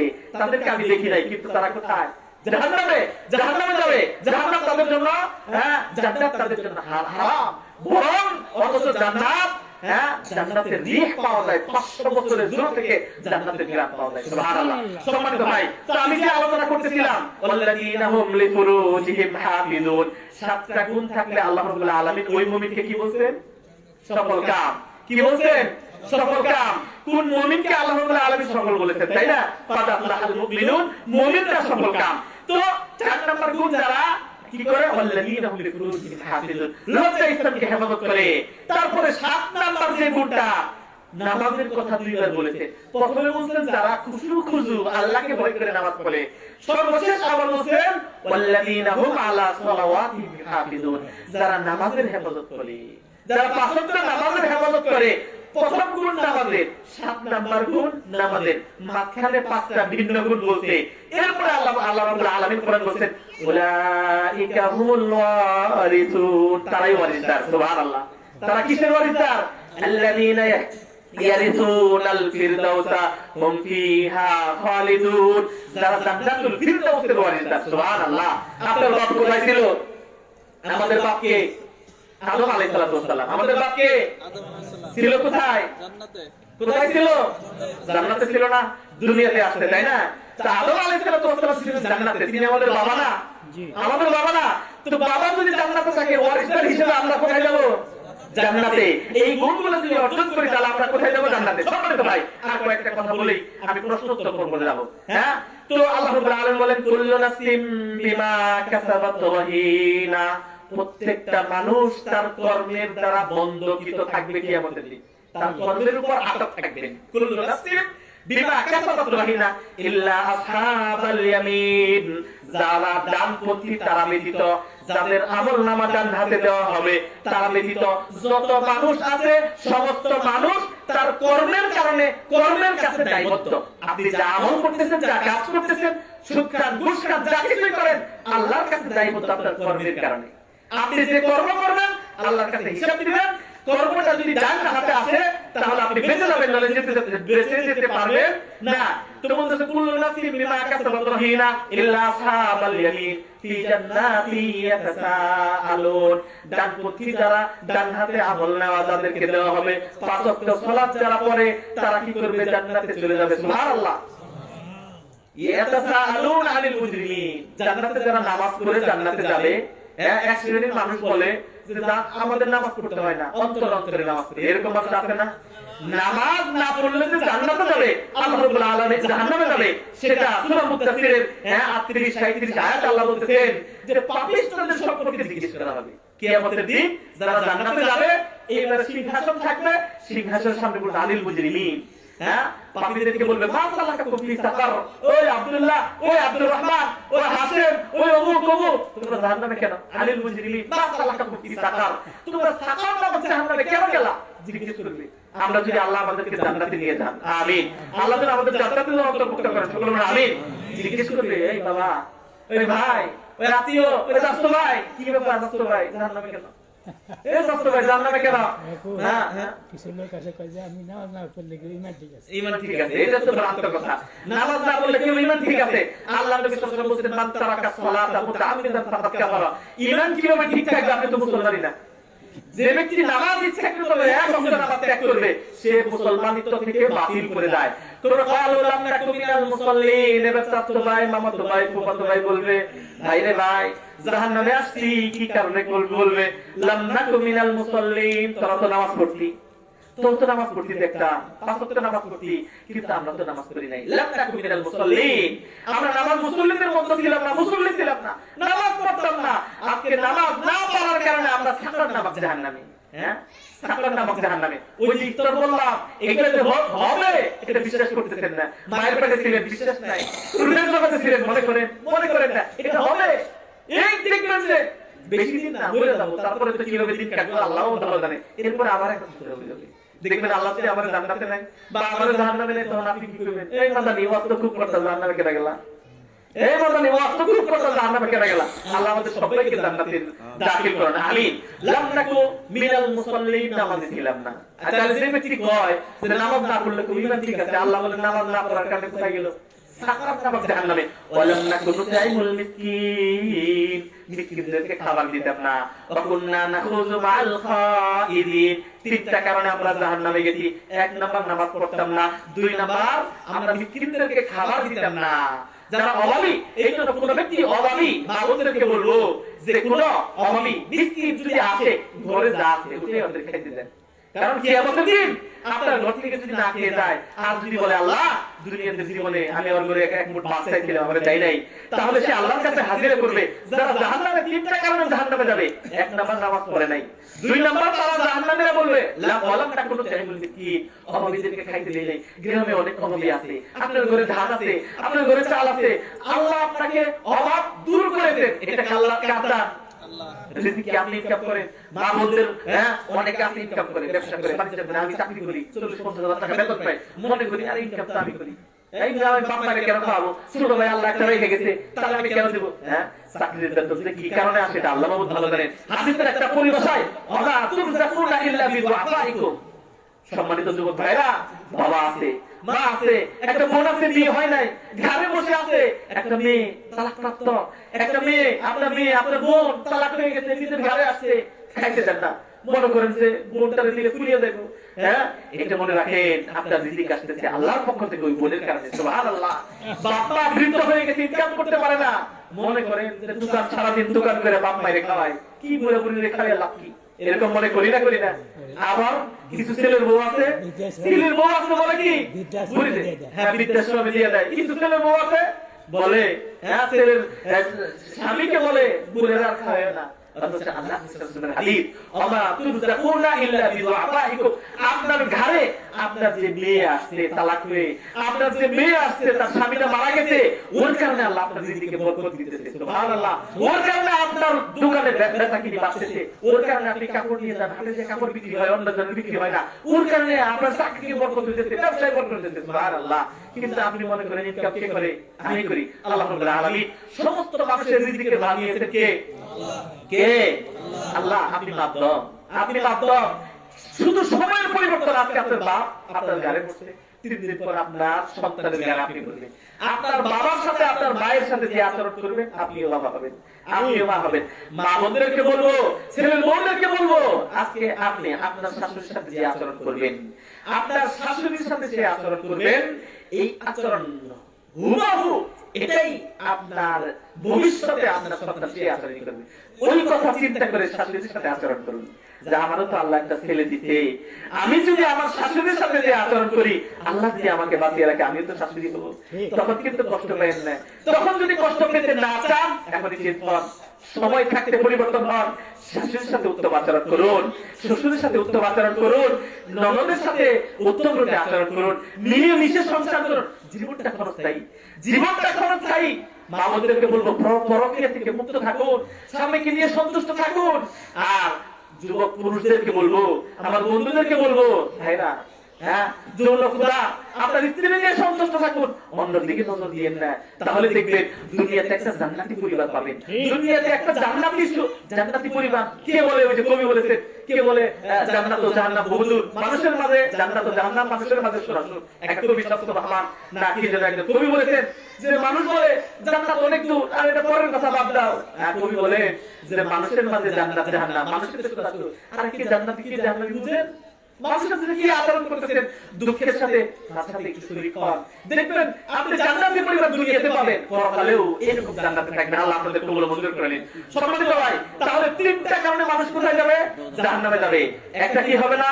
নামাজ না পড়লে। 2 নাম্বার মিসকিনকে অভাবীকে না খাওয়াইলে। আগে দানের প্রবণতা বেশি ছিল, এখন মানুষ বকিল হয়ে যাচ্ছে, দেন না। নতুন ধান উঠছে, 50 মণ ধান উঠছে, আত্মীয়-স্বজন বোন টাকি অসহায় আছে, 1 মণ 20 কেজি 30 কেজি ধান এক পাহাড়ে 2 পাহাড়ে দাম দিয়ে দেন। দিয়ে দেন। আল্লাহ কি কম দিতে? রিজিক দিতে আল্লাহ, আল্লাহ চাইলে তো খেতে আরো কম দিতে পারতো, তাই না? একটু উদার হন, একটু উদার হন, দেখেন সমাজটা সুন্দর চলবে। আপনার 2 টাকার বিনিময়ে আপনার ভাই তো ভালো চলবে, আপনার ভাই ভালো চলবে। আপনার এই ব্যবসা বাণিজ্য চলতে পারতেছে না, কষ্ট করে রিকশা চালাইতেছে, আপনি তাকে একটা রিকশা কিনে দেন না, আস্তে আস্তে টাকাটা পরিশোধ করে দেন। একটু সহানুভূতিশীল হন। হ্যাঁ, 3 নাম্বার যে কারণ, কুননা নাখুযু মাআল খাইজিন। কিছু মানুষ আছে উপহাস করে, দাঁড়িয়ে রাখতে কি করে, হুজুর হয়ে গেছে। হ্যাঁ, পর্দা করে হুজুর কি হয়ে গেছে। হ্যাঁ, খেপায়। হ্যাঁ, আপনার আল্লাহ বলবেন এই ব্যক্তি কোথায় যাবে? জাহান্নামে যাবে। কুননা নাখুযু মাআল খাইজিন, টিটকারি করে, হ্যাঁ, উপহাস করে, তাদের সাথে আমরাও করি। আরে হুজুরের কথা বলতে ওয়াজ মাহফিলে একটু কথা এটা বলছেন। টিটকারি যদি করেন, 3টা কারণ, নামাজ পড়বেন না, মিসকিনদেরকে খাবার দিবেন না, আর কি টিটকারিদের সাথে যদি টিটকারি করেন, 3টা কারণে তারা কোথায় যাবে? জাহান্নামে যাবে। জাহান্নাম থেকে আল্লাহ আমাদের মুক্ত করুন, আমিন। সর্বশেষ যারা জাহান্নামে, যারা নামাজ পড়েন না তাদেরকে বলবো, বা আল্লাহর জন্য নামাজ পড়েন না তাদেরকেও বলবো। আল্লাহ রাব্বুল আলামিন সূরা আল কালামে বলতেছেন, ইয়াউমা ইউকশাফু আন সাক ওয়া ইউদআউনা ইলা সুজুদ ফালা ইয়াস্তাতিউন খাশিআতান আবসারুহুম তারহাকুহুম যিল্লাহ ওয়া ক্বাদ কানু ইউদআউনা ইলা সুজুদি ফালা ওয়া হুম সালিমুন। আল্লাহ বলেন কিয়ামতের দিন জানেন আল্লাহ ডাকবে। আজকে যেমন আল্লাহ বলছেন নামাজ পড়ো, বলতেছেন না, কিয়ামতের দিন আল্লাহ তার ছাক খুলে দিবেন। ছাক কি? পায়ের তলা। ছাক কি? পায়ের তলা। আল্লাহ বলেন ইয়াউমা ইউকশাফু আন সাক, পায়ের তলা খুলে দিয়ে আল্লাহ রাব্বুল আলামিন সমস্ত সৃষ্টিকুলকে বলবেন ইদাউনা ইলা সুজুদ, সিজদা করো। কে বলবেন? কে বলবেন? আল্লাহু আকবার। চিন্তা করেন, হ্যাঁ, চিন্তা করেন, সেই দিন সবাই সিজদা দিতে যাবে। দুনিয়াতে যারা নামাজ পড়ছে বা পড়ে নাই সবাই কি করবে? যাবে না। আর যখন দেখেন না এখন নামাজ পড়েন না, কিন্তু যখন দেখবেন কাম তো ফাইনাল হয়ে গেছে, বহু অস্বীকার করছে, আজকে তো আর অস্বীকার করার কিছু নাই, এইবার সবাই সিজদা দিতে যাবে। ফালা ইয়াস্তাতিউন, সিজদা দিতে পারবে না। ইয়াউমা ইউকশাফু আন সাক ওয়া ইউদআউনা ইলা সুজুদ ফালা ইয়াস্তাতিউন। হ্যাঁ, কেন পারবে না বলতেছেন? ওয়া ইউদআউনা ইলা সুজুদ, দুনিয়াতে ওকে সিজদা করার জন্য বলছে। ইয়াকুব মাদানি বলছে নামাজ পড়ো, নামাজ না পড়লে জাহান্নামে যাবে, এই কথা বলছিল, কিন্তু তারপরেও পড়ে নাই। ইউদআউনা ইলা সুজুদ ওয়া হুম সালিমুন, সুস্থ নামাজের কথা বলতো কিন্তু কি করে নাই? নামাজ পড়ে নাই, নামাজ পড়ে নাই। কিন্তু কিয়ামতের দিন যখন আল্লাহ বলবেন ছাকটা খুলে, পাটা পায়ের তলা খুলে বলবেন সিজদা দাও, কাফের, মুশরিক, ইহুদি, নাসারা যত আছে সকলে সিজদা দেওয়ার জন্য হাজির হবে। যাবে। হ্যাঁ, একটা হাদিস সাঈদ ইবনে খুদরি থেকে বর্ণিত, তিনি বলেন সামিআতু নবী সাল্লাল্লাহু আলাইহি ওয়াসাল্লাম ইয়াকুল, যেদিন বলবে আল্লাহ রাব্বুল আলামিন সিজদা করতে, তখন কি করবে? ফায়াসজুদু লাহু কুল্লু মুমিনিন ওয়া মুমিনা, প্রত্যেকটা মুমিন পুরুষ নারী সেদিন আল্লাহকে সিজদা করবে। সুবহানাল্লাহ। আল্লাহ সেদিন যেন আমরা সিজদা দিতে পারি সেই তৌফিক দান করো, আমিন। ওয়া ইয়াবকা মান কানা ইয়াসজুদু ফিদ দুনিয়া রিয়াআন ওয়া সুমা, তবে ওই শ্রেণীর মানুষ আল্লাহকে সিজদা দিতে পারবে না। কারা দিতে পারবে না? যারা দুনিয়াতে আল্লাহকে সিজদা দিতে বলেছে কিন্তু সিজদা দেয় নাই, অথবা আল্লাহকে সিজদা দিয়েছে, সালাত আদায় করেছে কিন্তু সন্তানের ভয়ে সালাত আদায় করেছে মানুষকে দেখানোর জন্য, রিয়াআন ওয়া সুমআতান, মানুষ বলবে লোকটা খুব ভালো হয়ে গেছে। হ্যাঁ, দুনিয়াতে নামাজ পড়েছে, 2 শ্রেণীর মানুষ সিজদা দিতে পারবে না।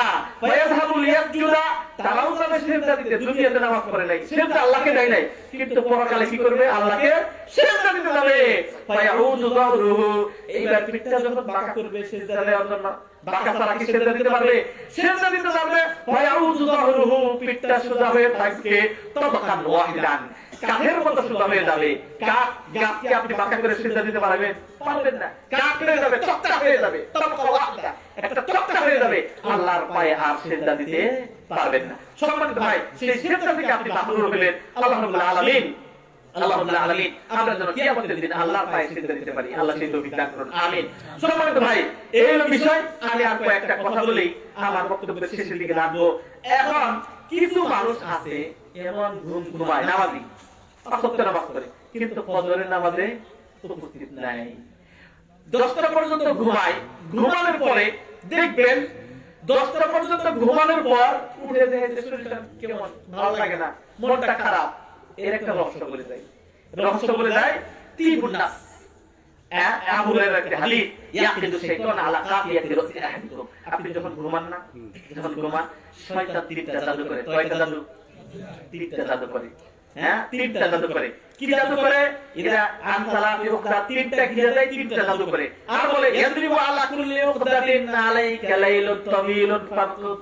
যখন আপনি ঘুমান দোয়া করেন না, যখন ঘুমান সূরা ইখলাস তিনবার পড়বেন, আল্লাহু বিসমিকা আবুদু আহিয়া পড়বেন, ফালাক নাস পড়বেন, হ্যাঁ, ইত্যাদি যখন করেন, এরপরে শয়তান তিনটা গিরা মারে, তিনটা ফুৎকার দেয়, তিনটা জাদু করে। কয়টা? তিনটা। এবার একটা গিরা দেয় আপনার কাফিয়াতি রাসি আহাদিকুম, মানুষের মাথার পিছনে তিনটা গিরা দেয়, আর বলে আলাইকা লাইলুন তাওয়িলুন ফারকুদ, রাত অনেক লম্বা, তুমি আর একটু ঘুমাও। এবার আপনি আবার ঘুমান, তিনটা গিরা দিয়ে তিনটা ফুটাই, হ্যাঁ। এবার আপনার শয়তানের গিরার মধ্যে পড়ে গেছে, এইবার আপনি নাক ডাইকে ঘুমাইতেছেন। এবার 7টা 8টা বেজে গেছে, ঘুমই ভাঙে না। 8টার সময় থেকে 8টা পড়ে গেছে, এবার অফিসে যান বা কাজে যান বা খেতে যান, সেখানে যান। এইবার শয়তান যখন আপনাকে গিরে দিচ্ছে, এই গিরাটা আপনি খুলতে পারেন নাই। না খোলার কারণে আল্লাহ নবী সাল্লাল্লাহু আলাইহি ওয়াসাল্লাম বলেন যে কি হয়, ওয়া ইল্লা আসবাহ খাবিতান নাস, সকালবেলা যারা উঠে দেখবেন যে সারাক্ষণ 10 ঘন্টা 15 ঘন্টা ঘুমাইলেন, কিন্তু মন ভালো না, বউয়ের সাথে গন্ডগোল, খেতে গেছেন কাজে বরকত নাই, সিএনজি চালাইতে উঠছেন যে সিএনজি স্টার্ট হয় না, রাস্তায় গেছেন কাস্টমার পায় না, সবকিছু খারাপ, মেজাজি করাগুলো দিনটাই ভালো না। এরকম হয় না? হয় না? হয় না? কাস্টমার নাই, দিনটাই ভালো না, যার সাথে তার খালি ঝগড়া বাজে। আল্লাহ নবী সাল্লাল্লাহু আলাইহি ওয়াসাল্লাম বলেন, ওই শয়তানের গিরা আপনি কি করেন নাই? খুলেন নাই। আল্লাহ নবী গিরা খোলার জন্য বলতেছেন, ফা ইস্তাইকাযা ফাযাকারাল্লাহ, রাতে যখন ঘুম ভেঙে যায়, এই ঘুম থেকে যদি জাগ্রত হন আর আল্লাহকে যদি স্মরণ করেন, ঘুম ভেঙে গেছে আল্লাহকে স্মরণ করবেন, হে আল্লাহ তুমি আমার ঘুমটা আবার ফিরে দিলে, আত্মাটা তুমি আবার ফিরে দিলে, সুবহানাল্লাহ, আলহামদুলিল্লাহ, লা ইলাহা ইল্লাল্লাহ জিকির করেন। ইনহাল্লাত উকদা, শয়তান যে গিরা দিয়েছিল একটা গিরা শেষ হয়ে যায়। ফা ইন তাওয়াদ্দা, যদি ঘুম থেকে উঠে আরেকবার আপনি যদি ওযু করেন, তাহলে ইনহাল্লাত উকদাতুত সানিয়া, শয়তান যে দ্বিতীয় জাদু দিয়েছিল, এই দ্বিতীয় জাদু খুলে যায়, সুবহানাল্লাহ। ওয়া ইনহাল্লা ওয়া ইন সাল্লাত, আর যদি কোন ব্যক্তি নামাজ পড়ে, ইনহাল্লাত উকদাতুত সালিয়া, তৃতীয় গিরাটাও খুলে যায়, সুবহানাল্লাহ। তাহলে ঘুম ভেঙে গেলে কি করতে হবে? আল্লাহ আলহামদুলিল্লাহিল্লাযী আহইয়ানা বা'দা মা আমাতানা ওয়া ইলাইহিন নুশুর, দোয়া এটা পারেন। যদি জিজ্ঞেস করি দেখবেন অধিকাংশই পারেন না। ঘুম থেকে ওঠা দোয়া পারেন, ওই যে শয়তান নিতে করতে পারেন না।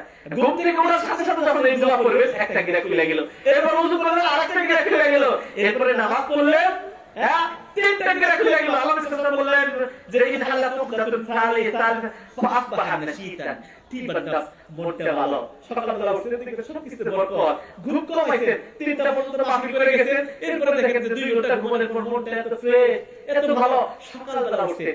সকালবেলার আবহাওয়াটা খুব ভালো, তাই না? কেন ভালো থাকে জানেন? কেন ভালো থাকে জানেন? সকালের আবহাওয়াটা এত ভালো কেন? কারণ মুনাফিক এই সময় ঘুমায়। মুনাফিক কি করে? এই সময় ঘুমায়। ফজরের নামাজ না পড়ে মুনাফিক ঘুমায়। মুনাফিকের নিঃশ্বাসে আকাশ বাতাস ভারী হয়ে যায়। এই জন্য মুনাফিক যখন ঘুমায়, ওর নিঃশ্বাসটা কম্বলের তলে থাকে, ওই খাটের মধ্যে থাকে, বের হতে পারে না। এই জন্য সকালের আবহাওয়াটা এত সুস্থ, এত সুন্দর, এত সুন্দর আবহাওয়াটা আল্লাহ আপনাকে দান করেন, সুবহানাল্লাহ। এই জন্য আল্লাহ রাসূল সাল্লাল্লাহু আলাইহি ওয়াসাল্লাম বলেন, তিনটা গেরা যখন খুলে যায়, মনটা খুব ভালো হয়ে যায়। দেখবেন যেখানে দেখতে মুস্কি হাসি, রিজিকে বরকত, সিএনজি স্টার্ট দিতেছে, যেখানে দেখতেছেন দুপুরে জোহরের আগে দেখবেন যে যা ইনকাম করতে গেছেন যথেষ্ট, কাজে গেছেন ফজরের নামাজ পড়ে, দেখবেন আগেকার যুগের মানুষ হালসা ছেড়ে না, ফজরের নামাজের নামাজ আগে রাতের পড়ে দ্রুত চলে যেত, নাস্তা বেলার সময় দেখবেন অর্ধেক ক্ষেত্রে কাজ শেষ, তাই না? এটা বরকত কোথা থেকে আসলো? ওই যে আপনি নামাজ পড়লেন, এটা নামাজ পড়ে এই জন্য আল্লাহ বললেন, ফাইদা কুদিয়াতিস সালাত ফান্তাশিরু ফিল আরদ, নামাজ শেষ করে রিজিক করো, রিজিক খুঁজতে যাও। রিজিক দিবে কে? আল্লাহ। রিজিক দিবে কে? আল্লাহ। রিজিকের মালিক কে? আল্লাহ। আপনি শুধু তাওয়াক্কুল করবেন। রিজিক কিন্তু আমরা কি করি জানেন? রিজিক দিবে আল্লাহ। সেদিকে না খুঁজে আমরা চাকরি বাকরি যত কিভাবে করা যায়, রিজিক মাকসুব আপনাকে সৃষ্টি করার 50,000 বছর আগে আল্লাহ রাব্বুল আলামিন রিজিক লিখে রাখতেছে, সুবহানাল্লাহ। কোন দিন কয় জায়গায় কয় পয়সা পাবেন, আল্লাহ নবী সাল্লাল্লাহু আলাইহি ওয়াসাল্লাম বলেন, ইন্নাল্লাহা কাতাবাল মাকাদির আল খালাইকা ক্বাবলা 50,000 সানা, আপনাকে আমাকে সৃষ্টির 50,000 বছর আগে আল্লাহ লিখে রেখেছেন আমি কোন জায়গায় কোন লোকমা কয় টাকা ইনকাম করব, সুবহানাল্লাহ। তো এটা দিতে এত দৌড়ানোর দরকার আছে? রিজিক যেহেতু মাকসুম, নির্ধারিত আসবেই আসবে, আপনি জাস্ট একটু ওসিলা করবেন, একটু দোকানটা খুলবেন, আল্লাহ রিজিক দেওয়ার মালিক আল্লাহ, নামাজ পড়ছি, দোয়া করছি, আল্লাহ আইছি, রিজিক যেটা আছে আল্লাহ আছে, দেখবেন রিজিক আসবেই। বিশ্বাস করুন কার উপর? আল্লাহর উপর। সম্মানিত ভাই, আমি এর পর্যায়ে আমি একটা কথা বলি, আমার কথা শেষ করতে হলে আমরা যদি ফজরের সালাত আদায় করি, হ্যাঁ, তিনটা গিরা যদি খুলি, আমাদের অন্তরটা ভালো থাকবে, তাই না? আল্লাহ রাব্বুল আলামিন আমাদের সেই আবু হানিফা রাহিমাহুল্লাহ বলেন, কোন ব্যক্তি যদি নামাজ না পড়ে, ইউহবাস হাত্তা ইউসাল্লি, শেষ করে দেব। হ্যাঁ, ইউহবাস হাত্তা ইউসাল্লি, কি করতে হবে? ইমাম আবু হানিফা বলেন কোন ব্যক্তি যদি নামাজ না পড়ে ইউহবাস, তাকে জেলখানায় বন্দী করে রাখা হবে। কোথায় জেলখানায় বন্দী করে রাখতে হবে? কোথায়? রাতে যদি নামাজ না পড়ে কোথায় রাখতে হবে? জেলখানায়। জেলখানায় বন্দী রাখতে হবে। হ্যাঁ, হাত্তা ইউসাল্লি, যতদিন নামাজ না পড়বে ওরে পিটাইতে হবে জেলখানায় নিয়ে, আর নামাজ পড়াইতে হবে। আল্লাহু আকবার। আইন দেখছেন? হ্যাঁ, এই আইন। তারপরে কি ইমাম শাফি বলেন তারিক সালাতে কাসরাল্লাহ জাবর লাইসা ওয়ালাকিনহু ইউক্তাল ইলা লাম ইয়াজি ইলাল্লাহ, হ্যাঁ, ইলা দ্বীন, যে তাকে হত্যা করতে হবে যতক্ষণ সে দ্বীনে ফিরত না আসে। আল্লাহু আকবার। দেখেন, নামাজ না পড়লে তাকে কি করতে হবে? হত্যা করতে হবে। ইমাম আবু হানিফা বললেন কি করতে হবে? তাকে জেলখানায় বন্দী রাখতে হবে। কিন্তু আমাদের ইসলামিক কান্ট্রি না, আপনি নামাজ না পড়েন কেউ কিছু করে না আপনাকে। কিন্তু এটা যদি ইসলামিক কান্ট্রি হইতো, সৌদি আরবের কথা হতো, আমরা সৌদি আরবের হাইয়াতে কাজ করে আসি। হাইয়াতে বুঝে মানে আমাদের ডিউটি ছিল, একটা পুলিশ আছে, পুলিশ থাকবে আমার সাথে। আযান দিলে ওই মাইক নিয়ে আমি বলবো সালাহ সালাহ সালাহ ইয়াল্লাহ সালাহ ইয়াল্লাহ সালাহ ইয়া সালাহ সালাহ, মানে নামাজে আসো নামাজে আসো, হাইয়া আলাস সালাহ। একটু পরে যাবো, যাওয়ার পরে দেখবো খালি দোকান পাট খুলে আছে, কিছুই না। ক্যামেরাতে একটা ছবি উঠে আছে, গাড়া লেগে গেছে 3000 2000 টাকা। কি কারণে? নামাজের টাইমে দোকান খোলা ছিল, একবার দুইবার তিনবার, এরপরে দোকানের লাইসেন্স বন্ধ। আল্লাহু আকবার। এরকম দৃষ্টান্ত পাবেন। কিন্তু সৌদি আরবে সবচেয়ে বেশি শত্রু, সৌদি আরবে সবচেয়ে বেশি শত্রু আমরা নিজেরা করে আসি। আমাদের বাংলাদেশে অনেক ভাইরা, হ্যাঁ, দিন নিয়ে ফেরত আসে। আবার অনেক ভাইরা যারা দোকান পাট করে, পুলিশ আসলে সাঁতার নামিয়ে দেয়, ভিতরে বসে থাকে, হ্যাঁ, নামাজ পড়ে না, আবার একটু করে সাঁতার ফেলে দেয়। আমরা ওখানে চাকরি করে আসি, হ্যাঁ, চাকরি করে আসি। আইয়া ওখানে একটা ফোর্স বাহিনী আছে, পুলিশ বাহিনী, নামাজ না পড়লে আপনাকে ধরে নিবে। নামাজ না পড়লে রিয়াদে একটা সেন্টারে চাকরি করি, বেরোয়েছি নামাজ এক মসজিদে একটু আগে পড়ে বেরোয়েছি, রাস্তা দিয়ে আসি, আমি নিজেও ওদেরকে বলা হয় মুতাওয়া। মুতাওয়া মানে যে ওই ধর্মীয় পুলিশ। আমাদের দেশে ধর্মীয় পুলিশ নাই, এগুলো সরকারের করা উচিত। ধর্মীয় পুলিশ থাকবে, রাস্তাঘাটে নামাজের টাইমে পুরুষ মানুষ বা কেউ যদি থাকে নামাজ না পড়ে, তাকে ধরে নিয়ে ইমাম আবু হানিফার নামাজ ওখানে বন্দী রাখতে হবে। ওখানে আমরা কি করতাম? কোন যুবক যদি নামাজ না পড়ে, এটা যদি প্রমাণিত হয়, মসজিদে 100 টাকা নামাজ পড়ো, নামাজ না পড়লে খবর আছে, জেলখানায় পাঠিয়ে দেবে। হ্যাঁ, আইন করে। এটা ইমাম আবু হানিফা বলেন কোন ব্যক্তি যদি নামাজ না পড়ে তাকে জেলখানায় বন্দী রাখতে হবে। ইমাম শাফি বলেন তাকে হত্যা করতে হবে। কি করতে হবে? হত্যা করতে হবে। ইমাম আহমদ বিন হাম্বল বলেন যে তাকে হত্যা করতে হবে কোন হিসাবে? ইমাম শাফি বলেন হত্যা করতে হবে এইজন্য যে সে নামাজ পড়ে নাই। আর ইমাম আহমদ বিন হাম্বল বলেন তাকে হত্যা করতে হবে এইজন্য যে কাফের হয়ে গেছে। নাউযুবিল্লাহ মিন যালিক। তাহলে যে ব্যক্তি নামাজ পড়বে না সে কি হয়ে যায়? কাফের। এইজন্য আমি তার বিয়েটা পড়াই না। এই ওয়াজের শুরুতে কি বলছি? যে ব্যক্তি নামাজ না পড়ে আমি তার কি করি না? বিয়ে পড়ি না। এই বাড়িতে যখন শুনছি উনি নামাজ পড়ে না, আমাকে খাইতে ডাকছে, আমি খাই নাই, আমি খাই না, খাবো না বাড়িতে, এটা আমার বিষয়, আমি খাবো না।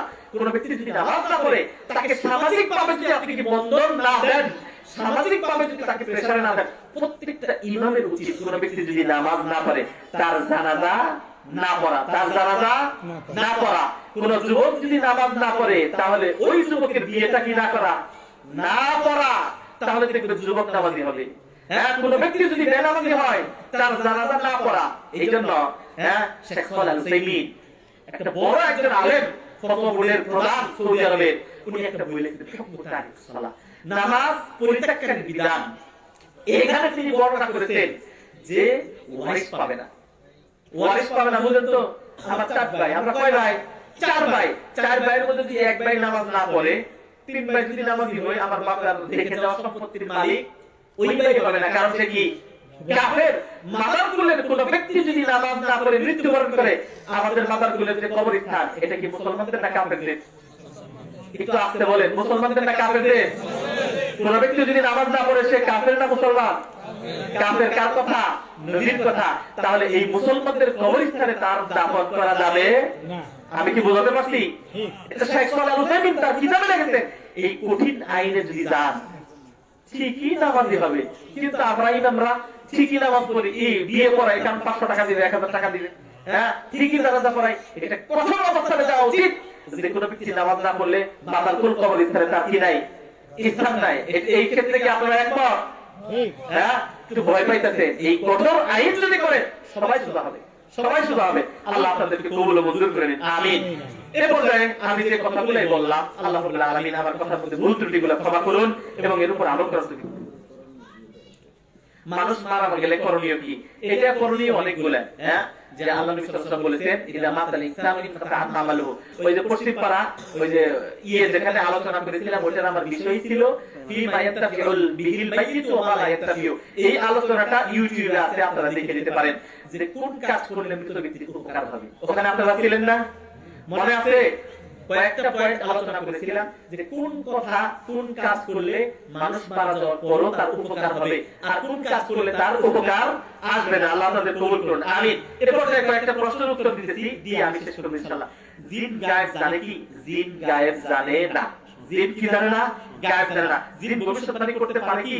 আগাম বলতে পারে কি? জিন গায়েব জানে না, জিন ভবিষ্যৎবাণী করতে পারে না। তবে জিন খুব দ্রুত চলতে পারে, হ্যাঁ, দিন খুব দ্রুত চলতে পারে, এই শক্তি আল্লাহ রাব্বুল আলামিন তাকে দিয়েছেন। এইজন্য সে গায়েব জানে না। গায়েবের মালিক কে? আল্লাহ। আল্লাহ রাব্বুল আলামিন বলেন ওয়া ইনদাহু ইলমুস সাআ, ইন্নাল্লাহা ইনদাহু ইলমুস সাআ ওয়া ইউনাজ্জিলুল গায়ব। আল্লাহ রাব্বুল আলামিন কোরআনে অন্য জায়গায় বলেন, হ্যাঁ, যে লা আ'লামুল গায়ব, লা আ'লামুল গায়ব ইল্লাল্লাহ। আল্লাহ ছাড়া কেউ গায়েবের খবর জানে না। আল্লাহ কোরআনে বলেন আলিমুল গায়বি ওয়াস শাহাদা। আল্লাহ হচ্ছে গায়েবের খবর রাখেন, আর কেউ গায়েবের খবর রাখে না। অনেকে বলবেন জিন তো গায়েবের খবর জানে না। জিন যে গায়েবের খবর জানে না তার স্পষ্ট প্রমাণ সূরা সাবা। কোন সূরা? সূরা সাবা। সুলাইমান আলাইহিস সালামের নাম শুনেন নাই? হ্যাঁ, তার কথা কে সত্য? জিন, পশু, পাখি সব বুঝতে পারতো। তো বুঝতে পারার সময় তিনি একটা মসজিদ নির্মাণ করতেছেন, কাকে দিয়ে? জিনকে দিয়ে। জিনকে দিয়ে মসজিদ বানাইতেছেন। সুলাইমান আলাইহিস সালাম লাঠির উপর ভর করে দাঁড়িয়ে আছেন।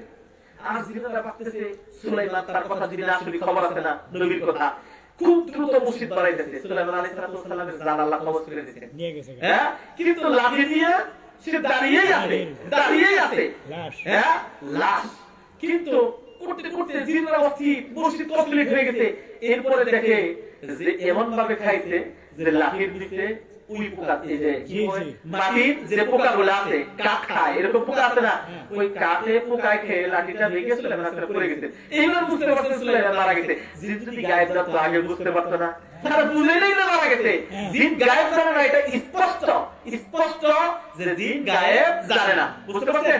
কিন্তু জিন দ্রুত খবরের মাধ্যমে, মানে কিছু জিনিস আপনি দেখেন নাই, ওই পাড়া কি করতেছে এটাকে আমি দেখতেছি, কিন্তু এখানে যারা জিন আছে দ্রুত ওখানে যেতে পারে, আসতে পারে, সেই হিসেবে জানে। তাহলে আমরা জানতে পারলাম জিন গায়েব জানে না, হ্যাঁ, ভবিষ্যৎবাণী জিন করতে পারে না। ফ্রি ফায়ার খেলে নামাজ পড়লে নামাজ হবে কি?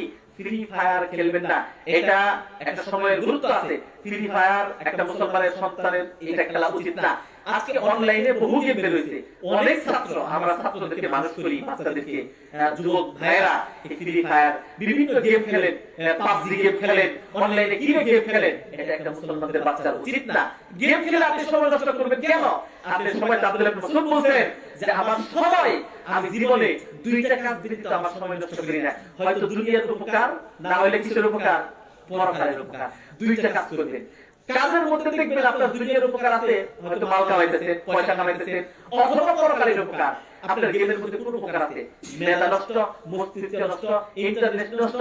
এই আঙ্গুল দিয়ে যে করতেছেন, আল্লাহ রাব্বুল আলামিন বলেছেন আলিয়া বারাকাতু আল্লাহ ওয়াহি, কিয়ামতের দিন মুখটা আল্লাহ কি করবে? বন্ধ করে দিবেন। সূরা ইয়াসিনের মধ্যে অতুকাল্লিমুনা আইদিহিম, হাত কথা বলবে। যতগুলো বাটন আপনি টিপতেছেন, এই পাবজি, ফ্রি ফায়ার বা আরো যে গেমের আমি বলি না কেন, বাটন টিপতে হয় না? টিপতেছেন। এই আন্দোলনগুলো সাক্ষী দিবে, কিয়ামতের দিন আপনার হাত আপনার বিরুদ্ধে সাক্ষী দিবে যে আমাকে দিয়ে অপকর্ম করেছে।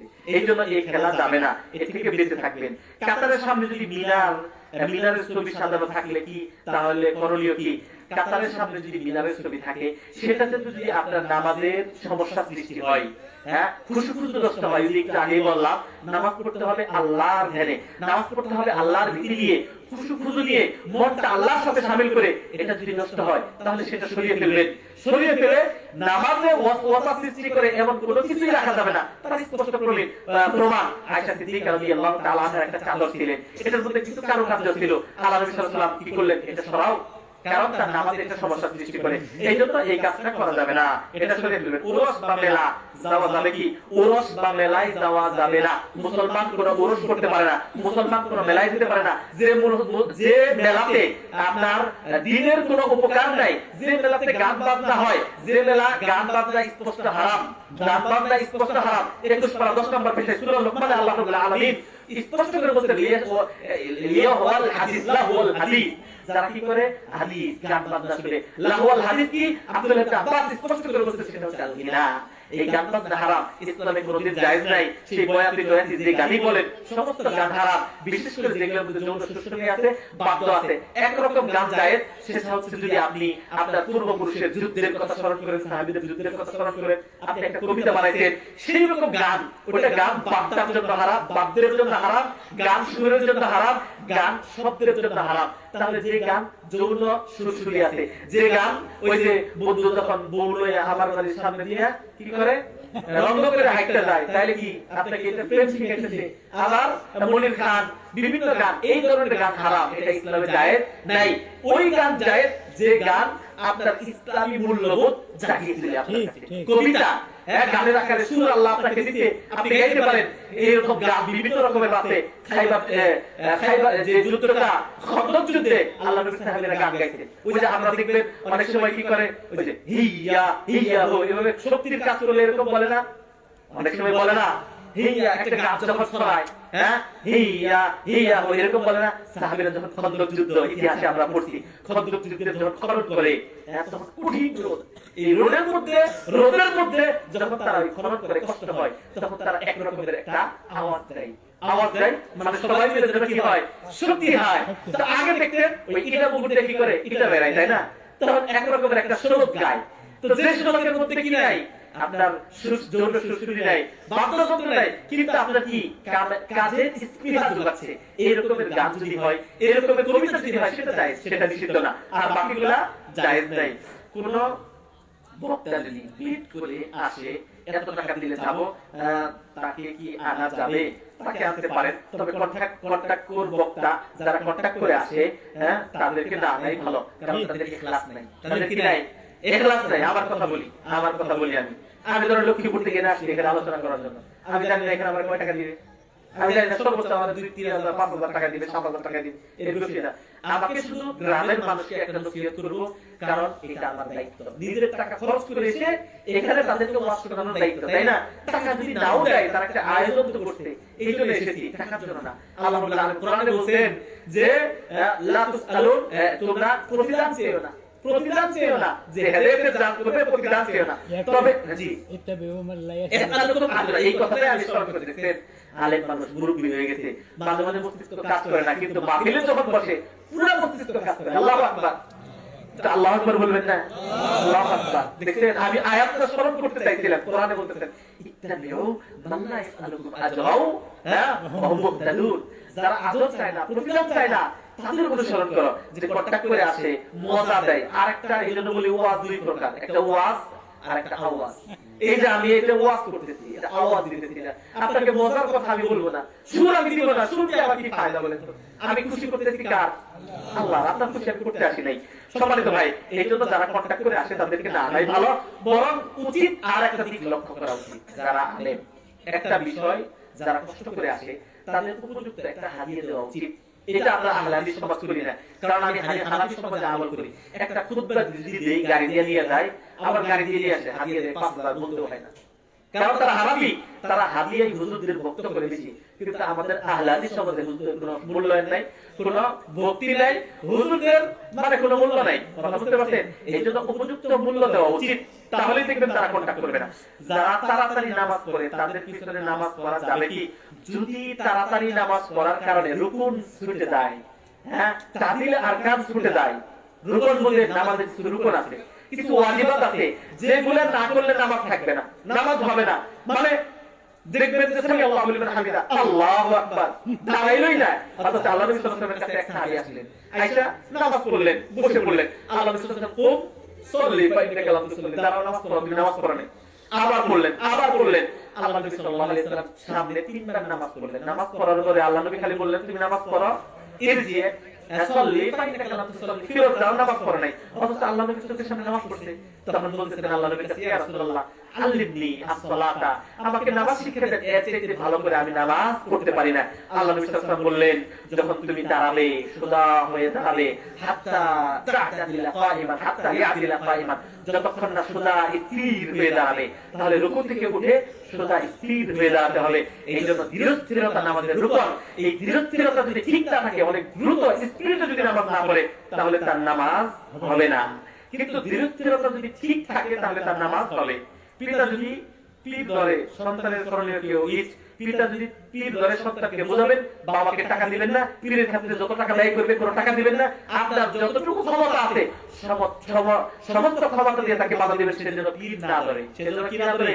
পীর না ধরে। ওয়াসিতা হারাম, পীর ধরা জায়েজ নাই, পীর ইসলামে নাই। পীর এটা আরবি শব্দ না, এটা ইরান থেকে এসেছে।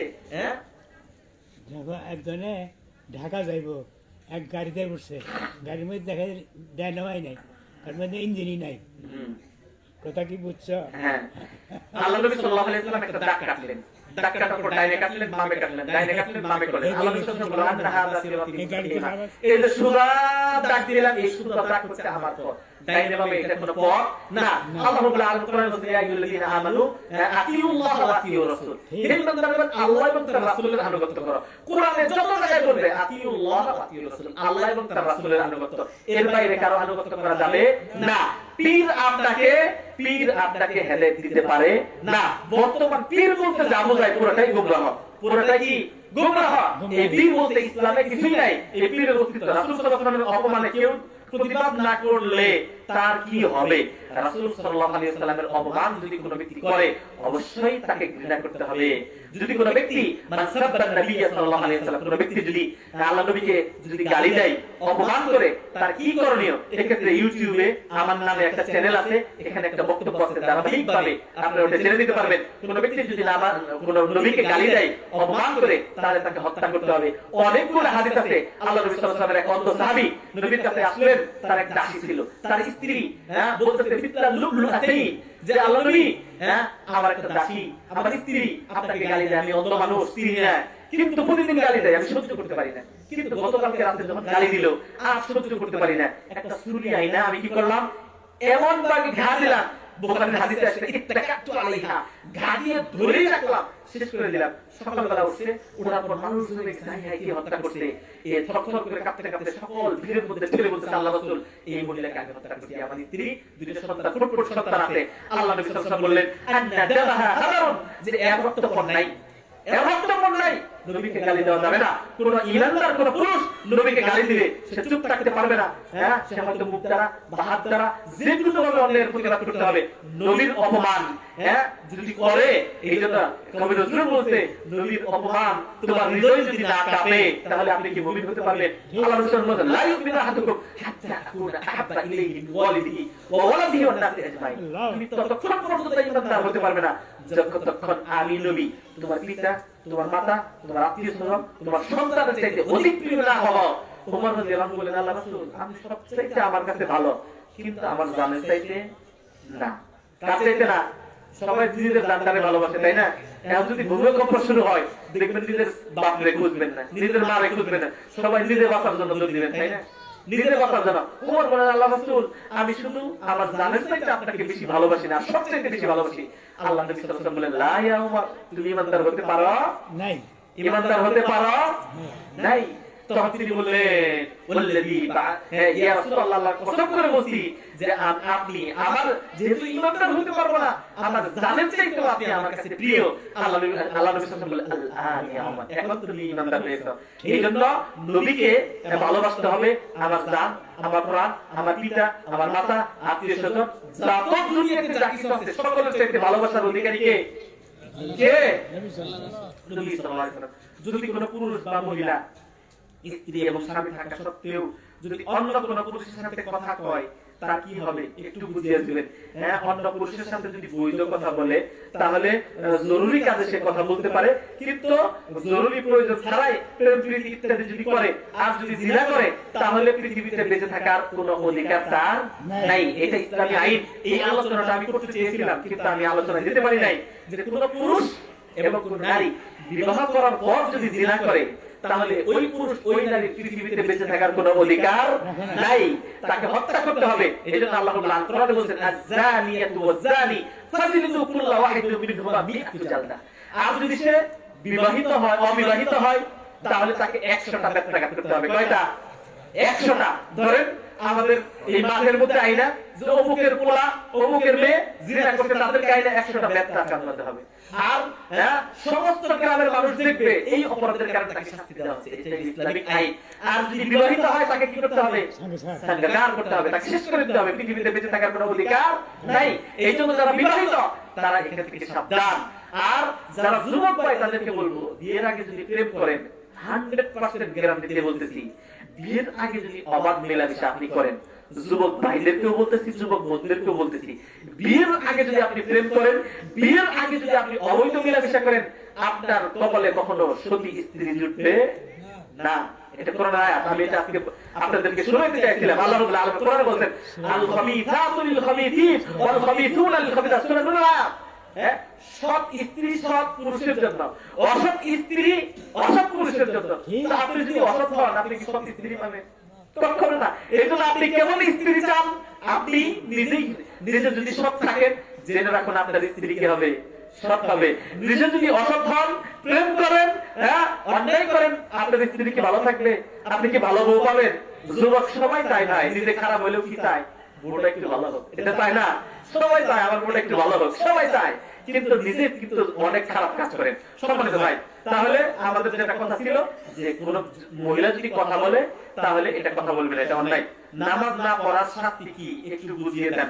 নামাজ না পড়লে যে শাস্তি, এটাই আজকে আলোচনা করলাম। নামাজ না পড়লে আজকে সে কাফের হয়ে যাবে, তাকে কবরস্থানে তাকে কি করা যাবে না, দাফন করা যাবে না, তাকে ওয়ারিস দেওয়া যাবে না, তার বিয়ে পড়ানো যাবে না, সমাজের যত যা কিছু আছে সবকিছু করতে হবে। নামাজ মন ছুটে গেলে করণীয় কি? নামাজে মন ছুটে গেলে একটা হাদিস আছে, আপনি আউযুবিল্লাহ করবেন, থুতু দিবেন। একটা শয়তান আছে, ফেরেশতার শয়তান, এই শয়তান আপনাকে ধোঁকা দিয়ে নামাজে মনটা আপনাকে অন্যদিকে করে নিয়ে যায়। এইজন্য বারবার নামাজের দিকে আপনি মন নিয়ে আসবেন। নামাজ থেকে মন নিয়ে আসলে আল্লাহ রাব্বুল আলামিন পরিপূর্ণ সওয়াব দিবেন। এইজন্য আল্লাহ নবী সাল্লাল্লাহু আলাইহি ওয়াসাল্লাম বলেন, নামাজ পড়ে কেউ সুদুসুহা রুবুহা, কেউ 100 থেকে 90 পায় নামাজ পড়ে সওয়াব, কেউ 80 পায়, কেউ 70 পায়, কেউ 60 পায়, কেউ 10 পায়। কারণ নামাজ তার জন্য কি হয়ে আসে? অভিশাপ হয়ে আসে। এইজন্য নামাজে মনোযোগ দিতে হবে। নামাজের সিজদায় পা কেমন রাখতে হবে?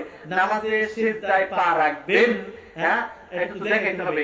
পা রাখবেন খাড়া করে, আঙ্গুলগুলো কিবলামুখী থাকবে, মিলিত অবস্থায় রাখবেন, যাতে করে যারা লুঙ্গি পরেন যাতে করে পিছনের অংশ না দেখা যায়। মিলিত অবস্থায় এইভাবে রাখবেন, আঙ্গুলগুলো কিবলামুখী থাকবে, এইভাবে রাখবেন। এটা না রাখলে বলা যাবে না। খাড়া করে রাখবেন, মিলিত অবস্থায় খাড়া করে পশ্চিম দিকে আঙ্গুলগুলো দিয়ে রাখবেন। যদি কোন সন্তান তার পিতাকে সুদ খাওয়া বাদ দিতে বলে, তার পিতা বাদ না দিলে করণীয় কি? আপনি যত সত্য আপনার পিতার বলবেন যে আমি টাকা দিবেন। আল্লাহ আমার বাবাকে আমার মাকে হেদায়েত দান করতেন, আলহামদুলিল্লাহ। সবাই বলে আলহামদুলিল্লাহ। আমার বাপ মাকে আমি কখনো জবদার টাকা দিতাম না, আমার বড় ভাই দিত না। যখন দেখলাম জব টাকা জবদার মারা বাদ দেয় না, তখন আমার বড় ভাই আমি বলছি যে জবদার টাকা দিব না। এটা স্পষ্ট কথা, মাকেও বলছি বাপকেও বলছি। আপনি কঠোর হন বাদ দিয়ে দিবে, আপনিও কঠোর হন বাদ দিয়ে দিবে। সুদ জঘন্যতম অপরাধ। আল্লাহ রাব্বুল আলামিন কোরআনুল কারীমে বলেন ফাইল্লাম তাফআলু ফা'যানু বিহারবিন মিনাল্লাহি ওয়া রাসূলিহি। সুদ হারাম। সুদ কি? হারাম। কোন ব্যক্তি যদি সুদ খায় আর যদি ইবাদত করে তাহলে তার ইবাদত কবুল হবে না। এক ব্যক্তি কাবা ঘরে আসছে, কাবা ঘরে এসে বলতেছে ইয়া আল্লাহ ইয়া আল্লাহ, আল্লাহ এটা করো এটা করো, ফা'না ইসতাজাবু লিযালিক। আল্লাহ বিসমিল্লাহ ফাতামুহু হারামান মাশরাবুহু হারামান, যা খাইতে ওটাও হারাম, যা পোশাক পরতে ওটাও হারাম। সুদের টাকা, ঘুষের টাকা, অন্যায় করে টাকা, ফা'না ইসতাজাবু লিযালিক। কত কেমনে কবুল হবে? তাহলে দোয়া কবুল হবে না সুদ খাইলে। সুদ হারাম, আর রিবা হারাম, সুদ হারাম, রিশওয়া হারাম, ঘুষ হারাম, এগুলা আপনি খাবেন না। সুদ খেয়ে কি করবেন? সুদ ধ্বংস আপনার অনিবার্য, ধ্বংস আপনার অনিবার্য। এই জন্য সুদ হারাম, সুদ খেতে পারবেন না। বাপ যদি খায় যে কোনো তরিকাতে আপনার বাপকে আপনি বাধ্য করবেন সে যেন সুদ না খায়। সুদ খাওয়া যাবে না। যদি কোন লোকের বিয়ের বয়স পার হয়ে যায় কিন্তু সে বিয়ে করে না, তার করণীয় কি? সে বিয়ে করা কি বলেন তো? বিয়ে করা কি ফরজ? সবাইকে ফরজ। আমি ভাবছিলাম এটাই বলছি। আচ্ছা কে কে বলেন ফরজ? একটু হাত তুলেন তো। আর লজ্জা কি আছে? বিয়ে করা ফরজ, কে কে বলেন একটু হাত তোলেন?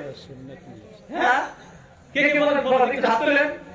আচ্ছা তাহলে বিয়ে করা যারা ফরজ বলেন না কি, তারা একটু হাত তোলেন। দেখছেন আহলে হাদিস পরিবার, বিয়ে করা কি এটাই জানেন না। এই ব্যাপারে আমার একটা লেকচার আছে, আমি আমার মসজিদের খুতবাতে বলছি এইভাবে, বিয়ে করা ফরজ, কে কে বলেন? অধিকাংশ হাত তুলছে। বিয়ে করা কি ফরজ? বিয়ে করা কি আসলেও ফরজ? বিয়ে করার হুকুম 5টা। কয়টা? 5টা। কয়টা হুকুম? হাত দিয়ে বলেন না, কয়টা হুকুম? 5টা। সামর্থ্য যদি থাকে, সামর্থ্য যদি থাকে, জিনায় পতিত হওয়ার আশঙ্কা যদি করে, সামর্থ্য বলতে দুই প্রকারের। একটা সামর্থ্য হচ্ছে অর্থনৈতিক সামর্থ্য, মানে ঘর আছে, পর্দায় রাখতে পারবে, স্ত্রীকে খাওয়াতে পারবে, এই সামর্থ্য। দ্বিতীয় সামর্থ্য হচ্ছে দৈহিক সামর্থ্য, মানে স্ত্রীর যৌন চাহিদা মেটাতে পারবে। এই দুইটা সামর্থ্য যদি থাকে এবং যৌন চাহিদা এতটা যে আপনি যদি বিয়ে না করেন তাহলে হয়তো জিনা করে ফেলতে পারেন, তাহলে আপনার উপর বিয়ে ফরজ, তাহলে আপনার উপর বিয়ে ফরজ। কিন্তু আপনি কন্ট্রোল করতে পারেন, হ্যাঁ, কন্ট্রোল করতে পারেন নিজেকে, অত যৌন চাহিদা নাই। আর বাকি দুইটা আছে, শারীরিক ক্ষমতা আছে যেটা যৌন চাহিদা, আর একটা কি অর্থনৈতিক চাহিদা, ঘর আছে, বাড়ি আছে, বাপের অনেক টাকা পয়সা আছে, নিজেকে কন্ট্রোল করতে পারেন, তাহলে আপনার উপর কি না বিয়ে ফরজ না, হয়তো সুন্নাত যাবে। আপনি বিয়ে করলে ভালো, বিয়ে না করলে ভালো। বিয়ে করা কখনো কখনো হারাম, এবার নতুন কথা শুনলে, বিয়ে করা কখনো কখনো কি হারাম। বিয়ে করতেছেন কিন্তু পর্দায় ধরে রাখতে পারবেন না, বিয়ে করতেছেন যৌন চাহিদা মেটাতে পারবেন না, আপনি অক্ষম, যৌন রোগ আছে আপনার, তাহলে একটা ভালো মেয়েকে বিয়ে করার কারণে ওই বিয়েকে আপনি কি পরকীয়া করতে বাধ্য করতেছেন না? তাহলে যদি এই ক্ষমতা, তার মানে আপনার সক্ষমতা নাই, আপনার কি নাই? সক্ষমতা নাই, হ্যাঁ, নষ্ট করে ফেলেছেন, সক্ষমতা নাই। এই জন্য বিয়ে করা আপনার জন্য কি হারাম। আপনি একজন মেয়ের জীবন নষ্ট করতে পারবেন না। তার প্রমাণ কি? আল্লাহ নবী সাল্লাল্লাহু আলাইহি ওয়াসাল্লাম বলেন, ইয়া মাশারাশ শাবাব মান ইসতাতা মিনকুমুল বাআতা ফালইতাযাওয়াজ। হে যুবকের দল, তোমাদের যার শক্তি আছে সে যেন বিয়ে করে। কি আছে? বাআ। শক্তি বলতে দুই প্রকার। শক্তি কয় প্রকার? একটা যৌন শক্তি, আর একটা কোন শক্তি? টাকার শক্তি। আবার অনেকে আছে যৌন শক্তি আছে কিন্তু পয়সা নেই, ঘর করতে পারেন নাই, তাহলে আপনি বিয়ে করতে পারবেন না। কি করবেন? আলাইহি আসসাওম, রোজা রাখতে হবে। কি করতে হবে? রোজা রাখতে হবে। আল্লাহ রাসূল সাল্লাল্লাহু আলাইহি ওয়াসাল্লাম বলেছেন, আস-সাওমু জুন্নাহ, সাওম হচ্ছে ডাল, হ্যাঁ, আপনার যৌন শক্তি হ্রাস করবে, কমিয়ে দিবে। দেখেন সুবহানাল্লাহ, আল্লাহ কত সুন্দর বিধান।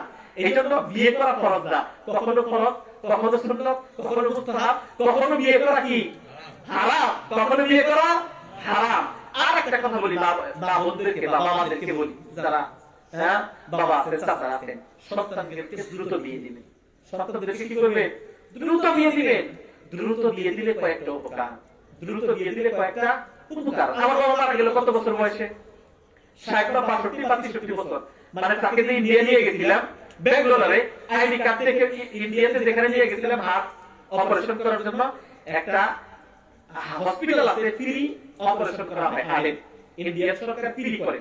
একজন দানবীর দিয়ে দিয়েছে, কিন্তু বয়স হতে হবে 60 এর আগে। তো আব্বার যে আইডি কার্ড সেই অনুপাতে তখন তার বয়স হয়েছে 63 বছর। কত বছর? 63 বছর বয়স তখন। এই জন্য 3 বছরের কারণে সে ফ্রি ওপেন হার্ট সার্জারি করতে পারলো না। তাহলে 63 বছর তার জীবন, তাই না? আমার বাবা বিয়ে করতে অবশ্যই আগে, সন্তান দিতে আগে, তাই না? তাহলে আমরা তো বড় কি নিলাম। এখন বর্তমান যুগের যে সমস্ত যুবক ভাইরা লেখাপড়া করেন, বয়স পার হয়ে যায় 30, বিয়ে করেন 35, গার্লফ্রেন্ড নিয়ে ঘুরে বেড়ান, হ্যাঁ, গ্রাম থেকে শহরে ঘুরেন, শহরে বিভিন্ন গার্লফ্রেন্ড আছে, আপনি জানি বুঝি, হ্যাঁ, আমরা সমাজের সাথে চলাফেরা করি, আমরা ইউনিভার্সিটিতে লেখাপড়া করি, ঘুরেন, বিয়ে করেন না, 35, 40 বিয়ে করেন, এরপরে দেখেন সন্তান হতে হতে বড় হওয়ার আগে শেষ, বড় হওয়ার আগে শেষ। এই জন্য বাবাদেরকে বলবো, আপনি দ্রুত সন্তানদেরকে বিয়ের ব্যবস্থা করেন, দ্রুত বিয়ে করেন। বিয়ে যত দ্রুত করবেন তত এই ধরনের রোগ বালাই ইত্যাদি থেকে আপনাকে আল্লাহ হেফাজত করবেন। আল্লাহু আকবার, আল্লাহ আপনাকে কবুল করুন। এইজন্য আগে যে প্রশ্নটা ছিল, কোন সন্তানের পিতা সুন্দর, আচ্ছা, যদি কোন লোকের বিয়ের বয়স হয়, এটার উত্তর দিলাম। যদি কোন লোক চাকরি করতে যায়, তাহলে সে ঘুষ দিতে হবে, কিন্তু সে ঘুষ দিয়ে চাকরি করতে চায় না, তার করণীয় কি? ঘুষ দিয়ে চাকরি করা যাবে না। ঘুষ দিয়ে যদি চাকরি নেন, যত পয়সা পাবেন সেগুলো কি হবে? হারাম। একটা সুরতে ঘুষ বৈধ, এটা বলবো, তাহলে তো সুরত শুনলে তো এটা শুনলেন আপনারা। একটা সুরতে ঘুষ বৈধ, সেটা হচ্ছে আপনি যদি মনে করেন আপনি উপযুক্ত ব্যক্তি, যেমন এক কথা, প্রসঙ্গক্রমে বলি, আমাদের দেলদুয়ারে একটা সরকারিভাবে সৌদির অনুদানে সরকারিভাবে একটা মসজিদ হচ্ছে, তাই না? একটা প্রজেক্ট, একটা মেগা প্রজেক্ট। এটা প্রত্যেক উপজেলাতে একটা কমপ্লেক্স হবে। এটা আমাদের দেলদুয়ারে হচ্ছে। ধরেন খতিবের জন্য আমি চেষ্টা করতেছি, আমাদের এমপি সাহেবের কাছে আমার ইডিসি চেষ্টা করতেছি। এখন আরো 5 জন দিয়েছেন, ধরেন অনুমান 5 জন দিয়েছেন। এখন যদি আমি মনে করি, আমার উদাহরণ দিয়ে আমি বলতেছি, যদি মনে করেন 5 জনের মধ্যে সবচেয়ে যোগ্য আমি, কিন্তু সবাই ঘুষ দিবে, আমি যদি ঘুষটা দিই তাহলে আমি যোগ্য ব্যক্তি ওখানে ঢুকতে পারবো না। আবার যোগ্য যদি হই, আমি মানে মাজলুম হব, আমি মাজলুম বলতে আমার উপর অবিচার করা হবে, কারণ প্রশাসন ঘুষ দিবেই, না নিয়ে কি করবে না, চাকরি দিবে না। এই জন্য আমি আমার যোগ্যতা অনুপাতে স্থান দখল করার জন্য কেউ কেউ কোনজন বলছেন আপনি কি করতে পারেন, ঘুষ দিতে পারেন, কারণ আপনি হকদার।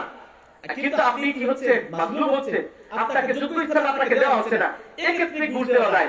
বাকি এটাও বলবো আমি, ঘুষ দিয়ে চাকরি দিয়ে দেয় রিজিকের মালিক কে? আল্লাহ। রিজিকের মালিক কে? আল্লাহ। আল্লাহ আমাদের রিজিক দান করুন। আজকে এই পর্যন্তই। হ্যাঁ, আল্লাহ রাব্বুল আলামিনের কাছে আমরা একটু দোয়া করি। আয় আল্লাহ, আজকে আমাদের বহু মুরব্বিয়ানে کرام ইন্তেকাল করেছেন আমাদের সমাজে। আমাদের মিলু মাতবর আমার দাদা ছিল, মৃত্যুবরণ করেছেন। হ্যাঁ, পশ্চিম পাড়ার কালো মাতবর, নকুমুদ্দিন, আমরা তাদেরকে দেখিও নাই। নকুমুদ্দিন আমরা দেখি নাই, ছোটবেলায় ওদিকে যাইতাম, খালি খবর ওখানে লেখা দেখতাম নকুমুদ্দিন। কতজন মারা গেছে, পশ্চিম পাড়ার আব্দুল্লাহ মাস্টার একটু আগেই অনেকে মারা গেছে। আমরা সকলের জন্য একটু দোয়া করি। আল্লাহ রাব্বুল আলামিন, আয় আল্লাহ, আমাদের সমাজে যে সমস্ত মানুষ মৃত্যুবরণ করেছে, আল্লাহ সকলকে তুমি জান্নাত নসিব করো। আয় আল্লাহ, জানি না তাদের কবরে কি প্রকারের আযাব আছে, যদি কোনো প্রকারের আযাব হয়ে থাকে, আয় আল্লাহ তুমি তাদের কবরকে জান্নাতের বাগিচায় রূপান্তরিত করে দাও। আল্লাহুম্মা গফির লি আবাইনা ওয়া লি আজদাদিনা, আল্লাহ তুমি আমাদেরকে পিতামাতাকে ক্ষমা করে দাও। আল্লাহ আমাদের দাদা যারা আত্মীয়-স্বজন পূর্বের যত পরপুরুষ আছে সকলকে তুমি ক্ষমা করে দাও। আল্লাহ তাদের যে সন্তান আছে তাদেরকে তুমি ইসলামের সৈনিক হিসেবে কবুল মঞ্জুর করে নাও। আয় আল্লাহ, যারা এই মাহফিলটা দিল তাদেরকে পরিপূর্ণরূপে ইসলামে দাখিল করে নাও। আয় আল্লাহ, সকলকে তুমি আমাদের নামাজি হিসেবে কবুল মঞ্জুর করে নাও। আয় আল্লাহ, যে সমস্ত যুবক ভাইরা অন্যায় করতেছে, আল্লাহ তুমি অন্যায় থেকে তোমার গোলাম তুমি বানিয়ে নাও। আয় আল্লাহ, তোমার বান্দা, একনিষ্ঠ বান্দা তুমি বানিয়ে নাও। আয় আল্লাহ, যুবক ভাইদেরকে তুমি হেদায়েত দান করো। আল্লাহ, তুমি মুসাব বিন উমাইরের মতো সৈনিক তুমি তৈরি করে নাও।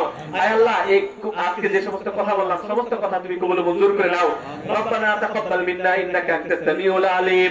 আল্লাহুম্মা ইগফির লিহাইয়িনা ওয়া মাইয়িতিনা ওয়া শাহিদিনা ওয়া গায়িবিনা ওয়া সগীরিনা ওয়া কাবীরিনা ওয়া যাকারিনা ওয়া উনসানা। আল্লাহুম্মা মান আহইয়াইতাহু মিন্না ফাআহইহি আলাল ইসলাম ওয়া মান তাওফাইতাহু মিন্না ফাতাওফাহু আলাল ঈমান। আল্লাহুম্মা লা তাহরিমনা আজরা ওয়া লা তাফতিননা বা'দা। আল্লাহুম্মা রব্বানা ইন্নানা সামি'না মুনাদিয়ান ইউনাদি লিল ঈমান আন আমিনু বিরাব্বিকুম ফাআমান্না। রব্বানা ফাগফির লানা যুনুবানা ওয়া কাফির আন্না সাইয়্যাতিনা ওয়া তাওফানা মা'আল আবরার। আয় আল্লাহ, জানি না এখানে যারা বসে আছে লম্বা সময় ধরে যারা শুনলো, আল্লাহ সকলকে মনের নেক মাকসুদ, মনের যে সমস্ত কামনা বাসনা আছে তুমি কবুল মঞ্জুর করে নাও। আয় আল্লাহ, তুমি আমাদেরকে পরিপূর্ণ মুমিন না হয়ে মৃত্যু দিও না। আল্লাহ, আল্লাহ মৃত্যুর সময় আমাদেরকে কালেমা তুমি নসিব করো। আয় আল্লাহ, কবরে তুমি আমাদেরকে কোনো প্রকার আযাব দিও না। আল্লাহ, তওবা করে খাঁটি মুমিন হয়ে তুমি আমাদেরকে মৃত্যু নিশ্চিত করো। আল্লাহ, কবরের আযাব থেকে আমাদের রক্ষা করো। আয় আল্লাহ, তুমি আমাদেরকে হায়াত বাড়িয়ে দিও। যারা করোনার কারণে বিভিন্ন চাকরি হারিয়েছে তুমি চাকরিতে বরকত দিও। আয় আল্লাহ, তুমি আমাদের মা বোনদেরকে হেদায়েত দান করো, মা বোনদেরকে পরিপূর্ণ পর্দা করার তৌফিক দান করো। যে সমস্ত যুবক যুবতী বোন আছে আমাদের গ্রামে, আল্লাহ সকলকে পরিপূর্ণ পর্দা করার তৌফিক দান করো। তুমি আমাদের গ্রামে যে মাদ্রাসাটা হয়েছে, আল্লাহ তুমি মাদ্রাসাকে কবুল মঞ্জুর করে নিও। আয় আল্লাহ, যাদের নাম মনে নাই তাদেরকে তুমি ক্ষমা করে দাও, আমাদেরকে তুমি কবুল মঞ্জুর করে নাও, ভুল ত্রুটি ক্ষমা করো। আয় আল্লাহ, যেহেতু আমরা করতে পারি না, আমাদের করা দরকার সেই দোয়াগুলোও আল্লাহ তুমি আমাদের কবুল মঞ্জুর করে নাও। হ্যাঁ, আমাদের সেই পূর্ব পাড়ার মাসুদ, সে আমাকে বারবার দোয়া চেয়েছে যে আসু, উনি বারবার দোয়া চেয়েছে, আল্লাহ আসু ওনাকে আল্লাহ ক্ষমা করে দিন, আল্লাহ তাকে জান্নাত দান করুন। আল্লাহ আমাদের মুরব্বী, আমাদের উস্তাদ, আমার বাবার উস্তাদ, আল্লাহ যেন তাকে হায়াতে তয়্যিবা দান করেন। আল্লাহ তাকে আরো যেন দীর্ঘ হায়াত দান করেন, ইসলামের খেদমত করার তৌফিক দান করেন, আমাদের অহংকার যেন দূর করার তৌফিক দান করেন। এই সমাজটাকে, এই গ্রামটাকে আল্লাহ যেন জান্নাতের গ্রাম হিসেবে কবুল মঞ্জুর করে নেন। আল্লাহ আমাদের ভুল ত্রুটি ক্ষমা করে, এ বলে আমার কথা শেষ করতে আল্লাহ যেন ক্ষমা করে দেন। আল্লাহ যেন যে কথা বললাম সবার আগে আমাকে আমল করার তৌফিক দান করেন, এরপরে আপনাদের আমল করার তৌফিক দান করেন। আমিন। এ বলে আমার কথা শেষ করছি। আকুলু মা তাসমাউন ওয়া আস্তাগফিরুল্লাহ।